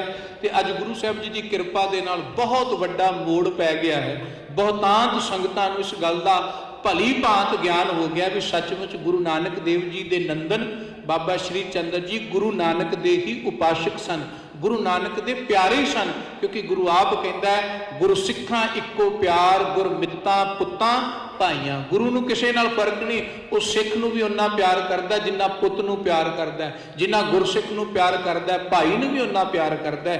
ਗੁਰੂ ਘਰ ਦੇ ਅੰਦਰ ਸ਼ਰੀਕੇਬਾਜ਼ੀ ਹੁੰਦੀ ਰਹੀ, ਇਹਦਾ ਕੋਈ ਅਤ ਕਥਨੀ ਨਹੀਂ, ਹੁੰਦੀ ਰਹੀ ਸ਼ਰੀਕੇਬਾਜ਼ੀ। ਭਾਵੇਂ ਉਹ ਪ੍ਰਿਥੀ ਚੰਦ ਵੇਲੇ ਸੀ, ਭਾਵੇਂ ਧੀਰਮਲ ਵੇਲੇ ਸੀ, ਭਾਵੇਂ ਬਾਬਾ ਰਾਮ ਰਾਏ ਵੇਲੇ ਸੀ, ਪਰ ਗੁਰੂ ਘਰ ਦੇ ਅੰਦਰ ਦੀ ਸ਼ਰੀਕੇਬਾਜ਼ੀ ਸ਼ਰੀਕਿਆਂ ਵੱਲੋਂ ਕੀਤੀ ਗਈ। ਇਤਿਹਾਸ ਗਵਾਹ ਹੈ, ਇੱਕ ਵੀ ਵੇਲਾ ਐਸਾ ਨਹੀਂ ਸੀ ਜਿੱਥੇ ਗੁਰੂ ਵੱਲੋਂ ਇਹ ਵਿਰੋਧਤਾ ਕੀਤੀ ਗਈ ਹੋਵੇ। ਨਾ ਕਦੀ ਧੀਰਮਲ ਦੀ ਵਿਰੋਧਤਾ ਗੁਰੂ ਸਾਹਿਬ ਨੇ ਕੀਤੀ, ਧੰਨ ਗੁਰੂ ਤੇਗ ਬਹਾਦਰ ਜੀ ਨੇ, ਨਾ ਬਾਬਾ ਪ੍ਰਿਥੀ ਚੰਦ ਦੀ ਕਦੀ ਵਿਰੋਧਤਾ ਕੀਤੀ ਗੁਰੂ ਅਰਜਨ ਦੇਵ ਸੱਚੇ ਪਾਤਸ਼ਾਹ ਜੀ ਨੇ, ਨਾ ਕਦੀ ਰਾਮ ਰਾਏ ਦੀ ਵਿਰੋਧਤਾ ਕੀਤੀ ਗੁਰੂ ਹਰਕ੍ਰਿਸ਼ਨ ਸਾਹਿਬ ਮਹਾਰਾਜ ਸੱਚੇ ਪਾਤਸ਼ਾਹ ਜੀ ਨੇ। ਤੇ ਗੁਰੂ ਸਾਹਿਬਾਨਾਂ ਨੇ ਇਹਨਾਂ ਨੂੰ ਬਖਸ਼ ਵੀ ਦਿੱਤਾ। ਕੱਲ ਵੀ ਅਰਜ਼ ਕੀਤੀ ਸੀ ਕਿ ਬਾਬਾ ਰਾਮ ਰਾਏ ਬਖਸ਼ ਦਿੱਤਾ ਗੁਰੂ ਸਾਹਿਬ ਜੀ ਨੇ, ਰਾਮ ਰਾਈਏ ਨਹੀਂ ਬਖਸ਼ੇ, ਧੀਰ ਮੱਲੀਏ ਨਹੀਂ ਬਖਸ਼ੇ, ਕਿਉਂਕਿ ਗੁਰੂ ਸ਼ਰਨ ਨਹੀਂ ਪਏ। ਉਹ ਆਪਣੇ ਆਪ ਨੂੰ ਈਰਖਾ ਵਸ, ਹੰਕਾਰ ਵਸ ਵੱਖਰੇ ਹੋ ਗਏ। ਪਰ ਬਾਬਾ ਰਾਮ ਰਾਏ ਆਪ, ਭਾਵੇਂ 7ਵੇਂ ਪਾਤਸ਼ਾਹ ਜੀ ਨੇ ਮੁੱਖ ਨਹੀਂ ਸੀ ਲਾਇਆ, ਪਰ 10ਵੇਂ ਪਾਤਸ਼ਾਹ ਜੀ ਦੇ ਵੇਲੇ ਜਦੋਂ ਚਰਨਾਂ ਵਿੱਚ ਆ ਗਏ ਤੇ ਬਾਬਾ ਰਾਮ ਰਾਏ ਜੀ ਨੂੰ ਗੁਰੂ ਸਾਹਿਬ ਜੀ ਨੇ ਬਖਸ਼ ਦਿੱਤਾ। ਉਹਨਾਂ ਦੇ ਦੁਸਹਿਰੇ ਤੇ ਵੀ ਗਏ, ਉਹਨਾਂ ਦੀ ਸਾਲਾਨਾ ਯਾਦ ਜੋ ਉੱਥੇ ਦੇਹਰਾਦੂਨ ਹੋਈ, ਮਾਤਾ ਪੰਜਾਬ ਕੌਰ ਦੀ ਫਰਿਆਦ ਤੇ ਗੁਰੂ ਸਾਹਿਬ ਨੇ ਆਪਣੇ ਸਿੱਖ ਭੇਜੇ ਤੇ ਰਾਮ ਰਾਏ ਨੂੰ ਬਖਸ਼ ਦਿੱਤਾ। ਪਰ ਆਪ ਇਹ ਮਰਿਆਦਾ ਵਿੱਚ ਕਿਹਾ ਵੀ ਰਾਮ ਰਾਈਆਂ ਨੂੰ ਨਹੀਂ ਬਖਸ਼ਿਆ। ਨਾ ਰਾਮ ਰਾਈਆਂ ਨਾਲ, ਨਾ ਧੀਰ ਮੱਲੀਆਂ ਨਾਲ, ਨਾ ਮੀਣਿਆਂ ਨਾਲ, ਨਾ ਮਸੰਦੀਆਂ ਨਾਲ, ਇਹਨਾਂ ਨਾਲ ਕੋਈ ਮੇਲ ਮਿਲਾਪ ਨਹੀਂ ਖਾਲਸੇ ਦਾ। ਪਰ ਕਿਤੇ ਨਹੀਂ ਆਖਿਆ ਕਿ ਨਿਰਮਲਿਆਂ ਨਾਲ ਜਾਂ ਉਦਾਸੀਆਂ ਨਾਲ ਸਾਡਾ ਮੇਲ ਨਹੀਂ, ਕਿਉਂਕਿ ਉਦਾਸੀ ਤੇ ਨਿਰਮਲੇ ਤੇ ਨਿਹੰਗ ਇਹ ਪੁਰਾਤਨ ਸਾਡੀਆਂ ਪਰੰਪਰਾਵਾਂ ਨੇ, ਸੰਪਰਦਾਵਾਂ ਨੇ। ਇਹਨਾਂ ਨੂੰ ਕਦੀ ਵੀ ਸਿੱਖਾਂ ਤੋਂ ਦੂਰ ਕਰਕੇ ਨਹੀਂ ਵੇਖਿਆ ਜਾਏਗਾ। ਜਾਂ ਇਉਂ ਕਹੀਏ ਵੀ ਜੇ ਸਿੱਖੀ ਹੈ ਹੀ ਹੈ ਤਾਂ ਉਦਾਸੀਆਂ ਕਰਕੇ, ਨਿਰਮਲਿਆਂ ਕਰਕੇ ਤੇ ਨਿਹੰਗ ਸਿੱਖਾਂ ਕਰਕੇ ਹੈ। ਕਿਉਂਕਿ ਇਹ ਪੁਰਾਤਨ ਜਥੇਬੰਦੀਆਂ ਨੇ ਜਿਨ੍ਹਾਂ ਨੇ ਸੇਵਾ ਕਰਕੇ, ਯੁੱਧ ਕਰਕੇ ਆਪਣਾ ਗੁਰੂ ਘਰਾਂ ਦੀ, ਗੁਰੂ ਧਾਮਾਂ ਦੀ ਇੱਜ਼ਤ ਆਬਰੂ ਨੂੰ ਸਦਾ ਹੀ ਬਰਕਰਾਰ ਰੱਖਿਆ। ਤੇ ਅਸੀਂ ਜਾਗਰਤ ਹੋਈਏ, ਸੁਚੇਤ ਹੋਈਏ। ਜੇ ਕੋਈ ਐਸਾ ਨਾਦਾਨ ਜਾਂ ਫਿਰਕਾ ਪ੍ਰਸਤ ਸਾਨੂੰ ਮਿਲਦਾ ਹੈ ਜੋ ਗੁਰੂ ਪੁੱਤਰਾਂ ਤੇ ਗੁਰੂ ਘਰ ਅੰਦਰ ਭਿੰਨਤਾ ਪਾਉਣ ਦਾ ਯਤਨ ਕਰਦਾ ਹੈ, ਅਸੀਂ ਉਹਨਾਂ ਨੂੰ ਬਾਖੂਬੀ ਢੰਗ ਨਾਲ ਜਵਾਬ ਦਈਏ ਕਿ ਗੁਰੂ ਘਰ ਦੇ ਅੰਦਰ ਕਿਸੇ ਤਰ੍ਹਾਂ ਦਾ ਵਖਰੇਵਾ ਨਹੀਂ। ਜੋ ਗੁਰੂ ਘਰ ਦੇ ਅੱਜ ਅਸਥਾਨ ਜਾਂ ਗੁਰੂ ਸਾਹਿਬ ਸੱਚੇ ਪਾਤਸ਼ਾਹ ਜੀ ਦੇ ਸਰੂਪ ਸਾਡੇ ਪਾਸ ਨੇ, ਇਹ ਮਹਾਂਪੁਰਸ਼ਾਂ ਦੀਆਂ ਦੇਣ ਹੈ, ਉਦਾਸੀ ਮਹਾਂਪੁਰਖਾਂ ਦੀ ਉਹ ਦੇਣ ਹੈ। ਤੇ ਉਹ ਮਹਾਂਪੁਰਖਾਂ ਦੇ ਜਿਹੜੇ ਵੱਡੇ ਆਚਾਰੀਆ ਸਨ, ਉਹ ਉਪਰਾਮ ਵਿਰਾਗ ਤਿਆਗ ਦੀ ਮੂਰਤ ਬਾਬਾ ਸ਼੍ਰੀ ਚੰਦ ਜੀ ਸਨ, ਜਿਨ੍ਹਾਂ ਦਾ ਆਗਮਨ ਬਹੁਤ ਥਾਵਾਂ ਤੇ ਬੜੇ ਪ੍ਰੇਮ ਦੇ ਨਾਲ USA ਦੀ ਧਰਤੀ ਤੇ ਵੱਖ-ਵੱਖ ਥਾਵਾਂ ਤੇ ਵੱਖ-ਵੱਖ ਸ਼ਹਿਰਾਂ ਵਿੱਚ ਵੱਖ-ਵੱਖ ਸਮਿਆਂ ਤੇ ਗੁਰੂ ਕੇ ਸਿੱਖ ਮਨਾਉਂਦੇ ਨੇ। ਸੋ ਉਸੇ ਵਿੱਚੋਂ ਹੀ ਅੱਜ ਗੁਰੂ ਕਿਰਪਾ ਸਦਕਾ ਇਸ ਬਰਾਂਡੇ ਗੁਰੂ ਘਰ ਦੇ ਅੰਦਰ ਆਪਾਂ ਸਾਰੇ ਬਨੇਸ਼ੀਆ ਦੀ ਸੰਗਤ, ਇੱਥੋਂ ਦੀ ਸੰਗਤ ਨੇ ਬੜੇ ਪ੍ਰੇਮ ਦੇ ਨਾਲ ਨੌਜਵਾਨ ਵੀਰਾਂ ਨੇ ਇਹ ਉਪਰਾਲਾ ਕੀਤਾ ਮਹਾਂਪੁਰਖਾਂ ਦੀ ਪ੍ਰੇਰਣਾ ਸਦਕਾ। ਸਰਦਾਰ ਹਰਜੀਤ ਸਿੰਘ ਜੀ ਭੰਗੂ, ਚਰਨਜੀਤ ਸਿੰਘ ਜੀ, ਦਵਿੰਦਰ ਸਿੰਘ ਤੇ ਆਦਿਕ ਸਾਰੇ ਗੁਰੂ ਸਿੱਖ ਬੜੀ ਦੂਰੋਂ ਦੂਰੋਂ ਚੱਲ ਕੇ ਨੌਜਵਾਨ ਵੀਰ ਆਏ ਨੇ। ਇਹ ਮਹਾਂਪੁਰਸ਼ਾਂ ਦੇ ਨਾਲ, ਬਾਬਾ ਸ਼੍ਰੀ ਚੰਦ ਦੇ ਨਾਲ ਜੋ ਉਹਨਾਂ ਦਾ ਪ੍ਰੇਮ ਹੈ, ਇਸ ਗੱਲ ਦਾ ਸਬੂਤ ਹੈ ਕਿ ਉਹਨਾਂ ਨੇ ਆ ਕਰਕੇ ਇੱਥੇ ਹਾਜ਼ਰੀਆਂ ਭਰੀਆਂ ਨੇ। ਗੁਰੂ ਕਿਰਪਾ ਕਰੇ ਸਾਨੂੰ ਸਾਰਿਆਂ ਨੂੰ ਆਪਣੇ ਦਰੋਂ ਕਰੋ ਨਾਮ ਦੀ ਦਾਤ, ਗੁਰਸਿੱਖੀ ਵਾਲਾ ਜੀਵਨ ਬਖਸ਼ ਕੇ ਨਵਾਜੇ। ਕੋਟਾਨ ਕੋਟ ਸ਼ੁਕਰ ਹੈ ਧੰਨ ਗੁਰੂ ਗ੍ਰੰਥ ਸਾਹਿਬ ਮਹਾਰਾਜ ਸੱਚੇ ਪਾਤਸ਼ਾਹ ਜੀ ਦਾ, ਜਿਨ੍ਹਾਂ ਦੀ ਕਿਰਪਾ ਸਦਕਾ 3 ਰੋਜ਼ ਆਪ ਸੰਗਤ ਦੇ ਦਰਸ਼ਨ ਦਿਦਾਰੇ ਕੀਤੇ। ਆਪ ਸਮੂਹ ਸੰਗਤਾਂ ਦਾ ਜਿਨ੍ਹਾਂ ਹਾਜ਼ਰੀਆਂ ਭਰੀਆਂ, ਸਮੂਹ ਪ੍ਰਬੰਧਕ ਕਮੇਟੀ ਦਾ, ਸਮੂਹ ਗੁਰੂ ਘਰ ਦੇ ਜਿਤਨੇ ਵੀ ਹਜ਼ੂਰੀ ਜਥੇ ਹਨ, ਉਹਨਾਂ ਸਾਰਿਆਂ ਦਾ, ਸਾਰੀਆਂ ਸੰਗਤਾਂ ਦਾ ਬਹੁਤ ਬਹੁਤ ਧੰਨਵਾਦ। ਭੁੱਲਾਂ ਚੁੱਕਾਂ ਨਾ ਚਿਤਾਰਨੀਆਂ। ਗੁਰੂ ਘਰ ਦੀ ਬਾਣੀ ਦਾ, ਇਤਿਹਾਸ ਦਾ ਪ੍ਰਚਾਰ ਕਰਦਿਆਂ ਬੇਅੰਤ ਭੁੱਲਾਂ ਹੋ ਗਈਆਂ ਹਨ। ਆਪ ਸੰਗਤ ਕਿਰਪਾਲੂ ਸਤਿਗੁਰੂ ਜੀ ਬਖਸ਼ ਲੈਣਗੇ। ਸਦਾ ਪ੍ਰੇਮ ਇਤਫਾਕ ਦੇ ਨਾਲ ਕੋਈ ਵੀ ਮਿਲੇ, ਮੈਂ ਕਹਿੰਦਾ ਆਪਣੇ ਧਰਮ ਦੀ ਫਿਰਕਾ ਤੇ ਛੱਡੋ, ਜੇ ਕੋਈ ਸਾਨੂੰ ਹੋਰ ਧਰਮ ਦਾ ਬੰਦਾ ਵੀ ਮਿਲੇ, ਉਹ ਵੀ ਉਸੇ ਰਾਹ ਦਾ ਉਪਾਸ਼ਕ ਹੈ ਜਿਸ ਰਾਹ ਦਾ ਅਸੀਂ ਹਾਂ। ਸਾਰਿਆਂ ਅਕਾਲ ਪੁਰਖ ਦੀ ਪ੍ਰਾਪਤੀ ਕਰਨੀ ਹੈ, ਪਰਮੇਸ਼ਵਰ ਦੇ ਮਿਲਣ ਦੀ ਵਾਰੀ ਦੇ ਲਈ ਸਾਰੇ ਆਏ ਹਾਂ। ਜੇ ਕੋਈ ਹਿੰਦੂ ਮਿਲਦਾ ਹੈ ਉਹਨੂੰ ਵੀ ਗਲ ਲਾਈਏ, ਜੇ ਕੋਈ ਮੁਸਲਮਾਨ ਮਿਲਦਾ ਉਹਨੂੰ ਵੀ ਗਲ ਲਾਈਏ। ਹੋਵੇ ਰੱਬ ਦਾ ਪੁਜਾਰੀ, ਹੋਵੇ ਗੁਰੂ ਘਰ ਦਾ, ਪਰਮੇਸ਼ਵਰ ਦਾ ਪੁਜਾਰੀ। ਇਹ ਨਹੀਂ ਕਿ ਜਿਹੜੇ ਕੇਵਲ ਫਿਰਕਿਆਂ ਵਿੱਚ ਵੱਜ ਕੇ ਨਫ਼ਰਤ ਪਾਲਦੇ ਨੇ, ਉਹਨਾਂ ਤੋਂ ਬਚ ਕੇ ਰਹੀਏ। ਪਰ ਜਿਹੜੇ ਫਿਰਕਿਆਂ ਵਿੱਚ ਹਨ, ਸਭ ਦਾ ਇੱਕੋ ਉਦੇਸ਼ ਹੈ ਕਿ ਉਸ ਰੱਬ ਦੀ, ਉਸ ਵਾਹਿਗੁਰੂ ਦੀ ਕਿਰਪਾ ਲੈਣੀ ਹੈ। ਉਹ ਸਾਡੇ ਹਮਰਾਹ ਨੇ, ਉਹਨਾਂ ਨੂੰ ਨਾਲ ਲੈ ਕਰਕੇ ਤੁਰੀਏ। ਕਿਉਂਕਿ ਗੁਰੂ ਸਾਹਿਬ ਸੱਚੇ ਪਾਤਸ਼ਾਹ ਜੀ ਨੇ ਤੇ ਵਚਨ ਕਹੇ ਨੇ, ਜੇ ਕੋਈ ਰੱਬ ਦਾ ਪਿਆਰਾ ਮਿਲ ਜਾਏ, ਉਹਦਾ ਭੇਖ, ਉਹਦਾ ਰੂਪ ਨਾ ਪੁੱਛੋ, ਉਹਦੀ ਜਾਤ ਨਾ ਪੁੱਛੋ, ਉਹਦੇ ਕੋਲੋਂ ਗਿਆਨ ਲੈ ਲਓ, ਉਹਦੇ ਕੋਲੋਂ ਉਪਦੇਸ਼ ਲੈ ਲਓ। ਜੇ ਕੋਈ ਸਾਧੂ ਮਹਾਤਮਾ ਮਿਲ ਜਾਏਗਾ ਤੇ ਉਹਦਾ ਇੱਕ ਬੋਲ ਵੀ ਜੀਵਨ ਬਦਲ ਦੇਗਾ। ਗੁਰੂ ਕਿਰਪਾ ਕਰੇ। ਆਪ ਸਾਰਿਆਂ ਦਾ ਤਹਿ ਦਿਲੋਂ ਧੰਨਵਾਦ। ਪਿਆਰ ਸਤ ਬੈਠ ਕੇ ਆਪ ਜੀ ਨੇ ਸਤਿਗੁਰਾਂ ਦੇ ਇਲਾਹੇ ਬਚਨ ਸਰਵਨ ਕੀਤੇ। ਭੁੱਲਾਂ ਚੁੱਕਾਂ ਨਾ ਚਿਤਾਰਦੇ। ਅਖੀਰ ਫਤਿਹ ਗਜਾਓ ਜੀ। ਵਾਹਿਗੁਰੂ ਜੀ ਕਾ ਖਾਲਸਾ, ਵਾਹਿਗੁਰੂ ਜੀ ਕੀ ਫਤਿਹ।